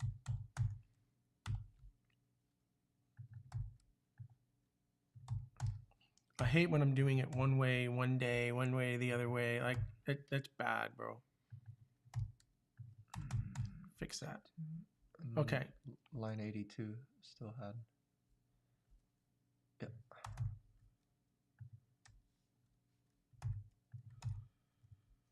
Okay. So, right, we changed this up. So now what you're going to get is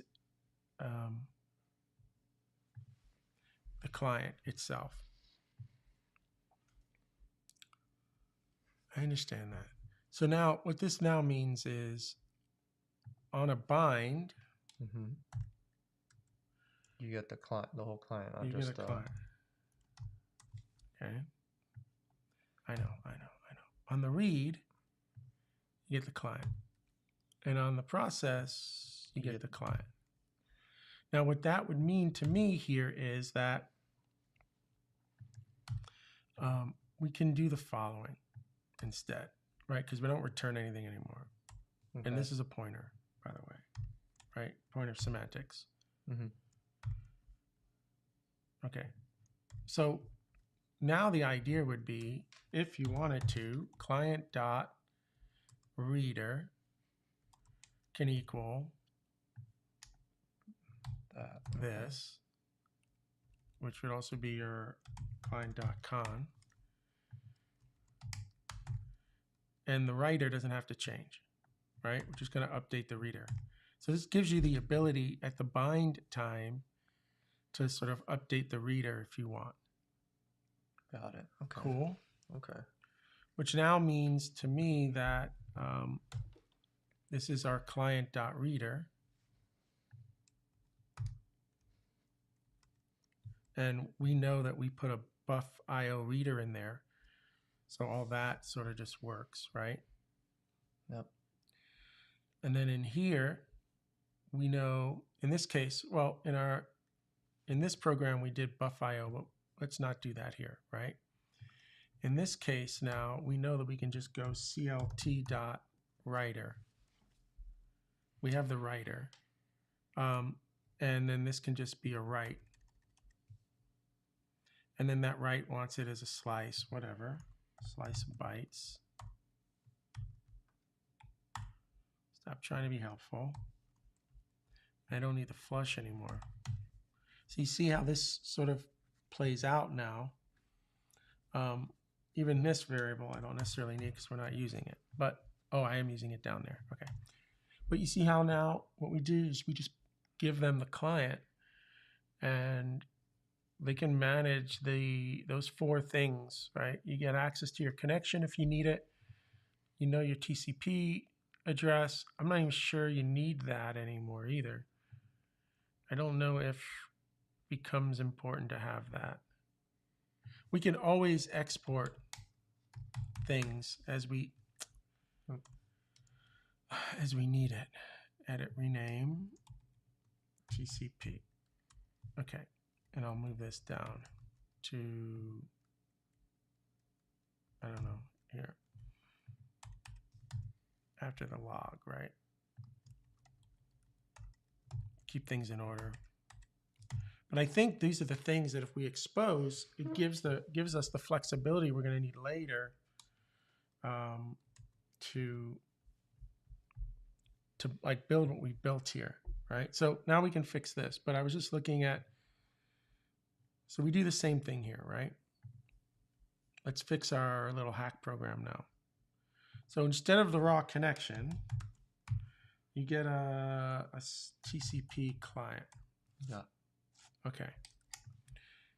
Here, you're going to get the TCP client. Yep. Here, you get the request and the client. The request is nice because it has all this sort of information associated with it, right? And then this is client.connection. I mean, if you want to destroy your connection, I don't have to protect you from yourself, in other words. Got it. Okay. Client.reader. We do the buff IO because we did the buff IO there. And then we have the same thing, client.the-writer. I mean, it's clean, right? Yeah. Like it's super clean. Now everybody's going through client, essentially. Yeah. And getting what they need. Yeah. Which is what we're going to need when we actually try to implement any of this crazy stuff. Yes. Now, this is upset because this is our server config. Did we not? It's going to say we didn't implement the interface or something. So hold on here. Process and it says bind. Oh yeah, bind doesn't return anything. We don't need this anymore, right? Oh yeah, right. Let's go back to, this is what we need for our hack program now. There's this. You get the connection for free on that. So now if we run our hack program again, hopefully nothing breaks. Beautiful. Nice. And everything's clean, right? So now what this does is, I think, from an API perspective, brings us up a level to our data model or our data API, which is the client. Now we really got rid of some lower level stuff. And we'll see what else you need. But now everything is basically client centric. And I would do this instead of creating a getter. Yeah. Just open that up, allow them to have access to those things directly. It's just so much cleaner. I'm not worried about them creating side effects, destroying it. But now you can see the code here. You can choose what to do when we bind that, right? You can now read, you can now sort of process, and you have your writer to send it out. The client connection, the socket stuff is hidden, which is what we want. So now on the manager side, the client manager side, I don't need I'm seeing on the client side, I don't need the send anymore, because you're just going to write to the writer, which is very much a Go sort of idiom anyway, around that. And then on the new manager side, we'll dial a connection. I like the dial. And that gets sort of everything else going. So we can, what time is it? Oh man, it's 1 o'clock. We can try the following out real quick. All right, let's save this work. Okay. So this is another git commit minus m, just sort of refactoring. We're refactoring this sort of interfaces again, right? But now the thing is this. Change this code to use the manager. So in other words, come in here, say tcp.new client manager. Now we do need a config. That's fair. I could type today. And that will take the config. Question is this, right? What is the handlers and logger? Okay. TCP client. I passed in a server config. I don't remember why, but maybe we need it. So let's just see. Server config. Call it the S config, right? Server config. This is our client config. We need handlers. I don't know if we want to use the same handlers though, right? We're going to write our own handlers. We need the logger. So basically what we should really do here is just say logger. Did that. Logger F. Logger TCP logger, right? So let's just ask for our TCP, though. Yeah, that's fine. We ask for the TCP logger here. Okay. That way on here we can just say logger. Okay. But we need handlers. Yeah. And the handlers that we wrote here were for the server side, right? So let's say we rename this to TCP server handler, right? I don't need all this stuff. And now let's just copy this. Oops. I'll deal with you later. Let's copy this.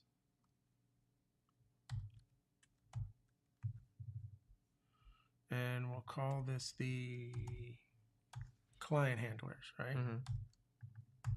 Now in the client handlers, maybe we do the same thing. I don't know what I did, why I had Bill here. That was for that right there. I'm not going to care about any of that. Okay, now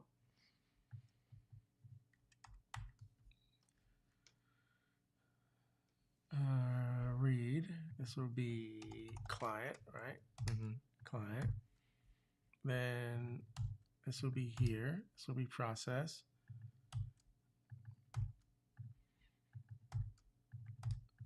I got to remember how we did it though in our little program down here. No, that's nets. Hold on.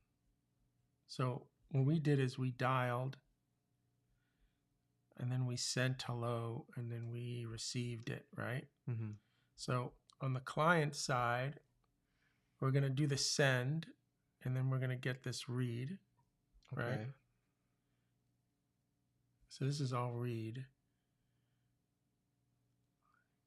But on the process, I'm not going to echo it back or it'd be bouncing back and forth, right?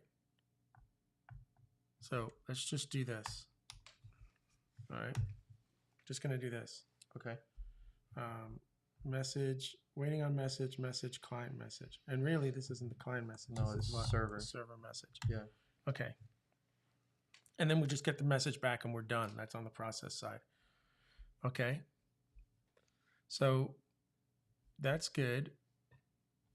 We've got TCP handlers. So now I come back here, and for handlers, we're going to create our TCP client handlers. We're going to create a new client manager. So we get our client manager, end or an error. Okay. If error not equals nil, that's fine. Now, this is what we want to do. Let's see. We're going to wait for our server to start. We're going to try our first connection. I think all this is no longer necessary. Let's do this. Now, in this case here, what we want to do is a client manager dot dial. I need this information still. Now we don't have this. So that's our server config. Hold on. We just need, like this is, we know this at this level. Mm-hmm. So what if we just do this for a second till we figure this out Okay. a little bit more. Just make them constants. Okay. Yeah, you can't assume that this is state at the client manager level. We can connect to anything we want. Like not just one server. Got it. So we'll just say this. Where the server is listening on a particular IP and port, that's static. This isn't necessarily static.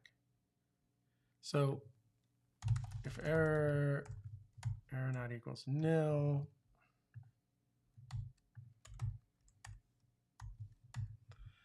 then, right, that sort of fails. Oh. Defer, CM close. Oh, we don't have a close, we have a shutdown. Yeah. Okay. Shutdown. Need context. Given a context. So we'll just use the background context for now. Okay. Now, at that point, bind got called, right? All that got called, bind, all that. So now we want to send, okay, so dial is a problem. We need to get back our connection on this dial. Okay. We just need it. So we come back to dial. Let's return a client and or an error. And then we have the client, right? Oh no, start a new client, not the client manager. This is the client manager, which is really bad now that I did CLN there, right? Oh, because it should be CM for client manager.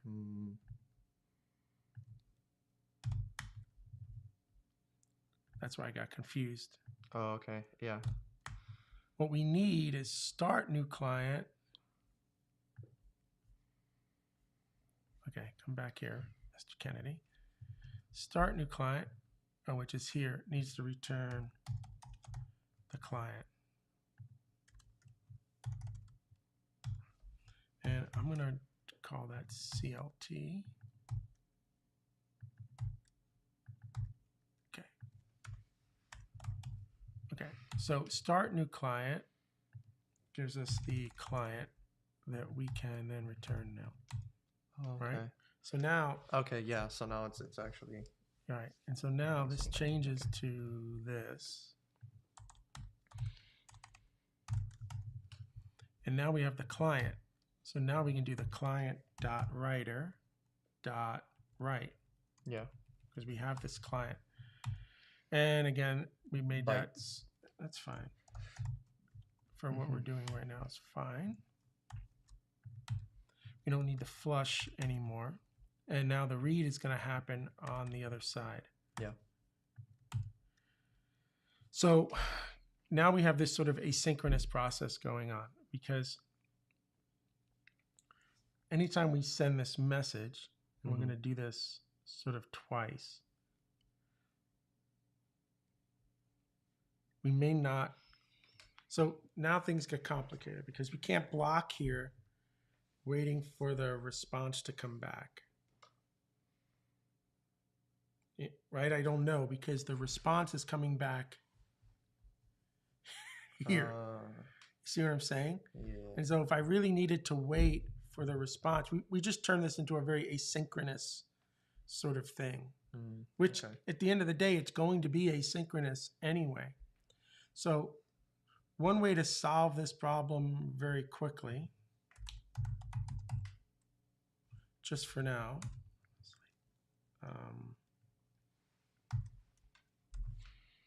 is I just wait 3 seconds to return, just to let everything just sort of happen so we can see it. Okay. But we'll have to do something to make this a little bit smarter. Now this just needs the logger, which I think is F. Yes. Yeah, which is a really shitty name for that, isn't it? Should just be logger. Okay. So now what we're doing is we're starting the server with the shutdown. Not really server side here. This is client side, right?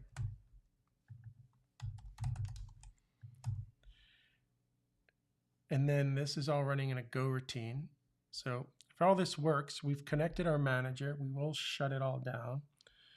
We're going to create 2 Go routines that dial and send their message and then die. But we're going to hold them right now. We're just going to wait 3 seconds so the other side can do its thing.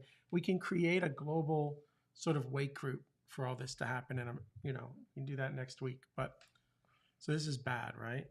Right. Bad, but just sort of give me a chance to fix this, okay? That's all I need. I need a chance. I don't want to do it right now. 3 seconds we know is more than enough for the whole communication to go down. So I have no idea what's going to happen here. Okay, so we got a stack trace, which isn't great. But we did do a hello, waiting on read, server. This is really hard to read now, right? Yeah. Client message. Let's just do one at a time, first of all. I'm like, why am I trying to do more than one right now? It's hard enough to just get one working. So let's. So. Yeah, so the 3 seconds was up. So something bad's happening, right? But we'll fix it. So we sent hello. We're waiting on a read. The server's waiting on a read. Message read. It got the hello. Server sent, got it. Server goes back waiting on a read. Client says message read. Server message got it. All that worked. Now we're client waiting on read. Then the 3 seconds went, so that sort of shut down. Dude, this worked. This worked. It worked. The only thing I'm not seeing, started. This might be the client though. This server started, shut down, completed, which would have to be client manager stuff. Client manager, yeah. Because we went into a, So just to be clear, client manager started, shut down, client manager completed, shut down, client manager deadline, right? As opposed to server. So now when I hit Control C, this whole thing will shut down on the server side. See.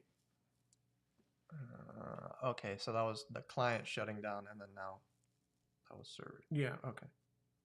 Now, again, I said that was the hack, because once this function returned, everything was sort of shut down the way we wanted. I told it you're not allowed to shut down for 3 seconds. Now, because then it would rip down all the other stuff that was going on. But we saw that it was sort of client G disconnected. These are client Gs at the end of the day. So from my perspective, this worked. The only other thing I could do to get rid of the sleep would be to create a sort of global wake group or something, a global wake group that these handlers would call done against. This here, right? Okay. It would call done, and then it would be cleaner. So something like CLT wake group, sync.wake group. And then here, what we can do is say client wake group dot add to.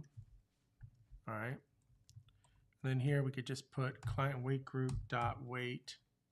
You're not allowed to return until that goes down. And then in here, for the client side, we just do a client wake group dot done. And that should be called twice. Okay. So if we do that, then this should be cleaner. Okay, so this time things blew up. Already connected. Client G started. So both of them said sent hello, which is fine. But let's look on line 128 real quick. So this was nil. And I think that's because this happened before. What we don't have here is binder. So let's see here for a second. Binding. I guess I skipped it here too for the server. So it looks like, I don't know if that's true just yet, 128, but I don't see that happening. Okay.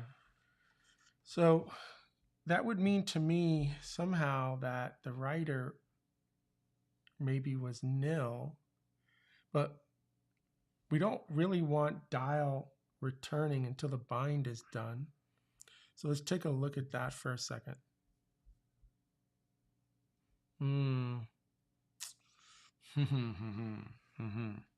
You see, dial calls start new client.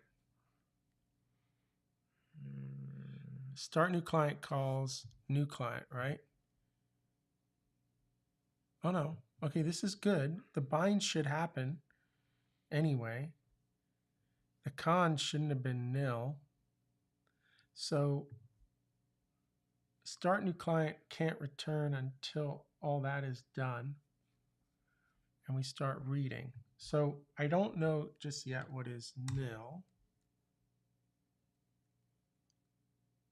We're going to look at this a little closer. But I want to see what happens now when I added the other logging. So we got client bind. This time, so this is bad. This time it didn't blow up. We have a concurrency issue where the timing, and it could be now because of the print, allowing this to like not blow up, which really stinks. Oh, I got controls. So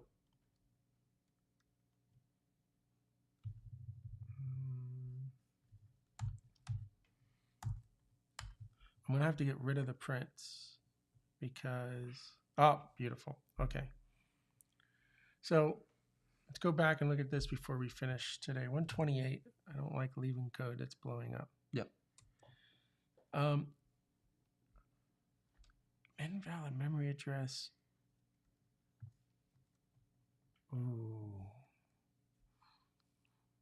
So this is now happening when we added 2 connections. Yep. Right? Oh, this is not fun.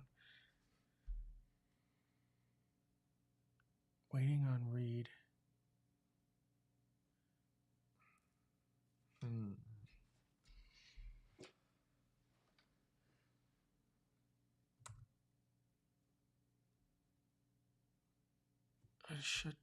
I want to look at one more thing here. So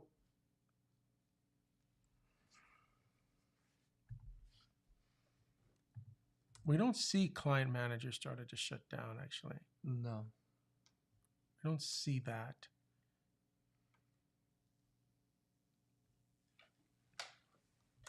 The only thing I can do right now, because I'm not sure what is nil,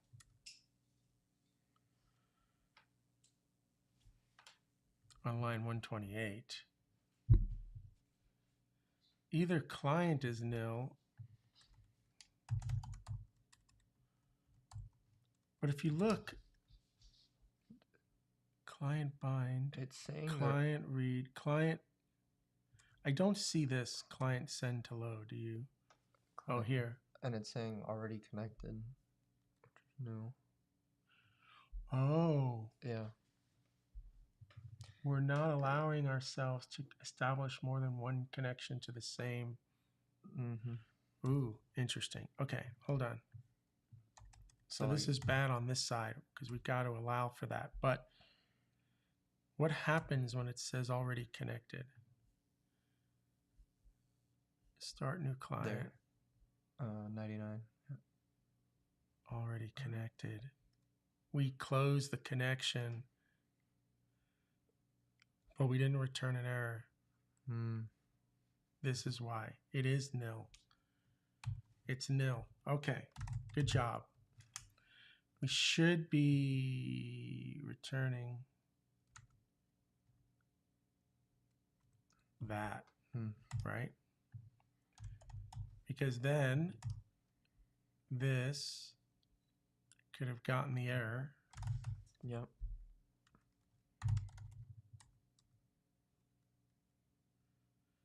And this would just return the error. Come on, stop trying to help me. Return nil. It's always the errors that you don't. Yeah, it's always the errors, dude. Always the error. It's always the error, right? Yeah, it's always the one that Always the you error. don't return. So, okay. So this was why we were failing, because we weren't getting the error, and then it was nil because we didn't handle the error all the way sort of through. Got it. Okay. Now, on the server side, we should have almost the same sort of problem. I don't remember where that is.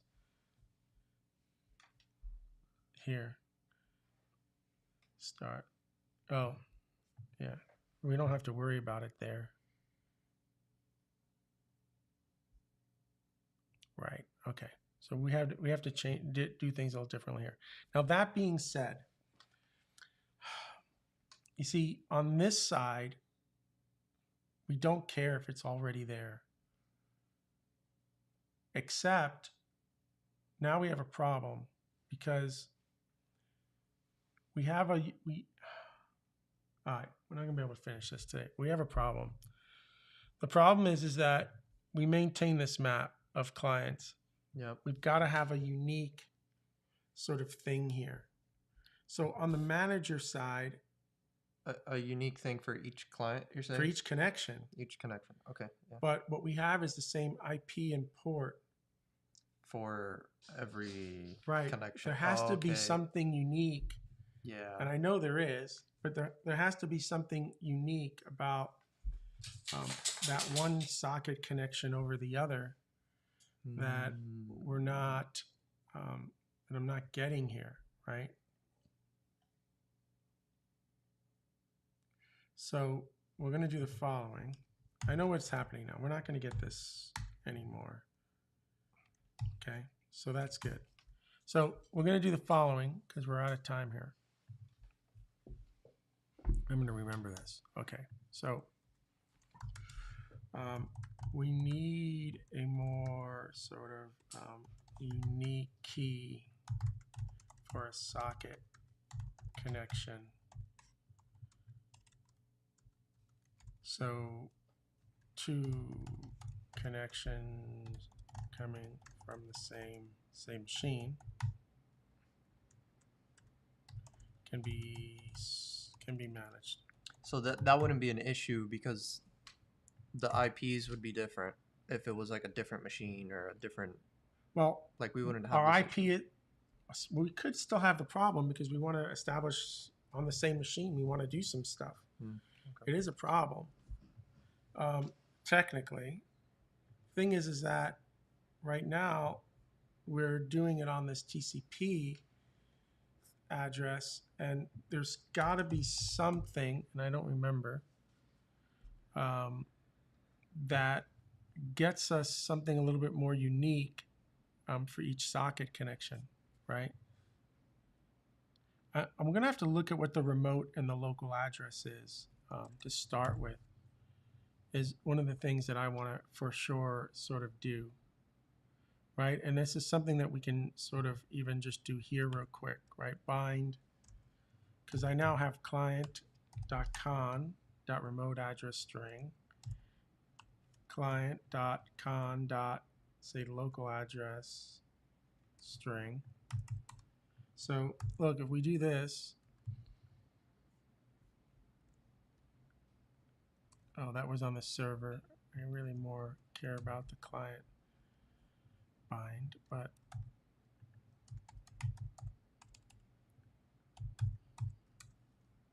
oh,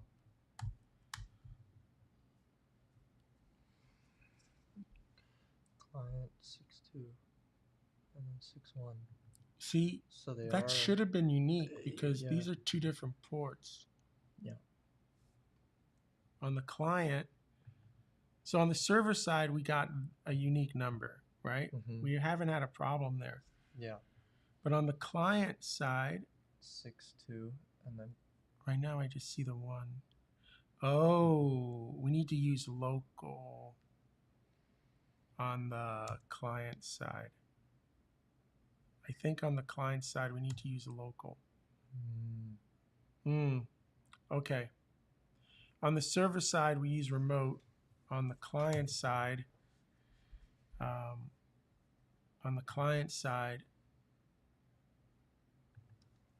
we use local address. If we use the local address here, I think that will solve that problem.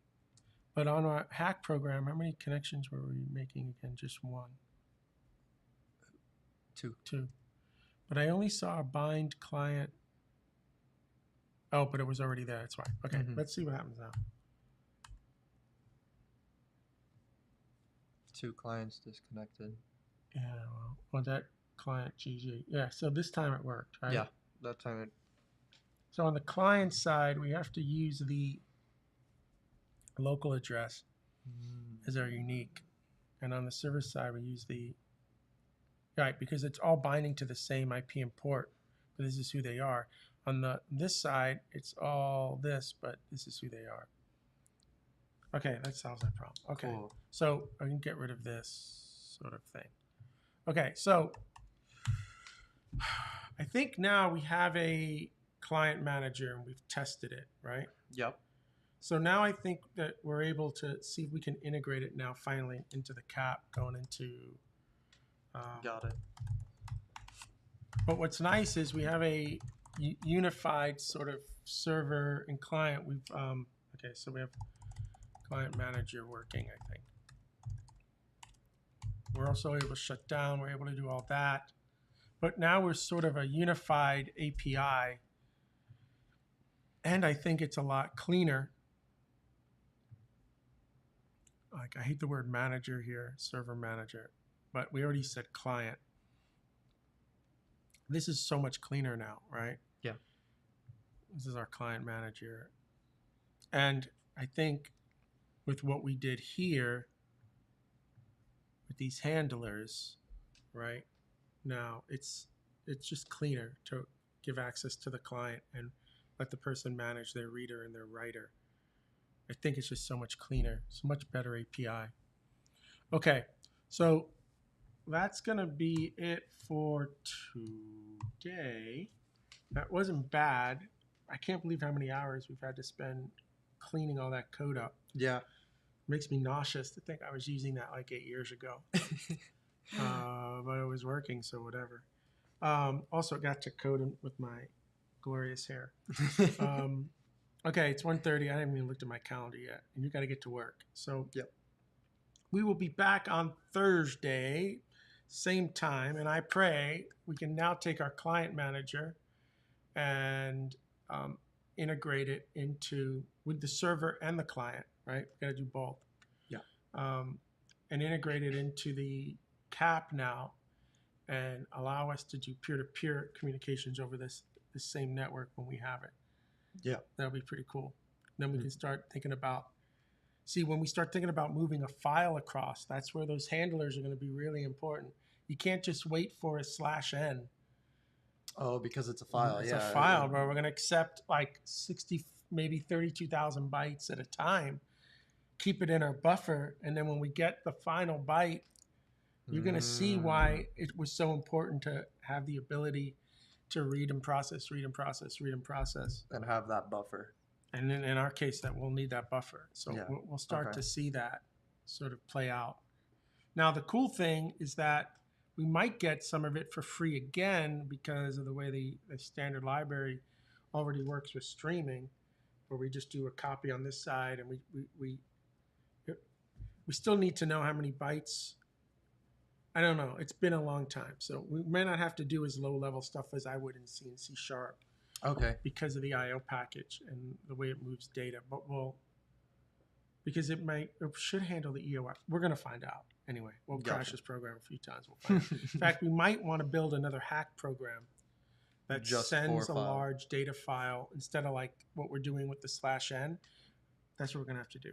Okay. We're going to start with, we'll start with a hack program that lets us move a file across our client and our server Got it. to see what those handlers kind of need to look like. Because messaging is easy, right? Yeah. Messaging is easy, but whatever we do for files, we have to do for messages. So let's get the file working, and then the rest will sort of work. Got it. All right, that's it. Shutting this thing down. See everybody. Oh wait, it's Thursday. See everybody next week. Have a great weekend.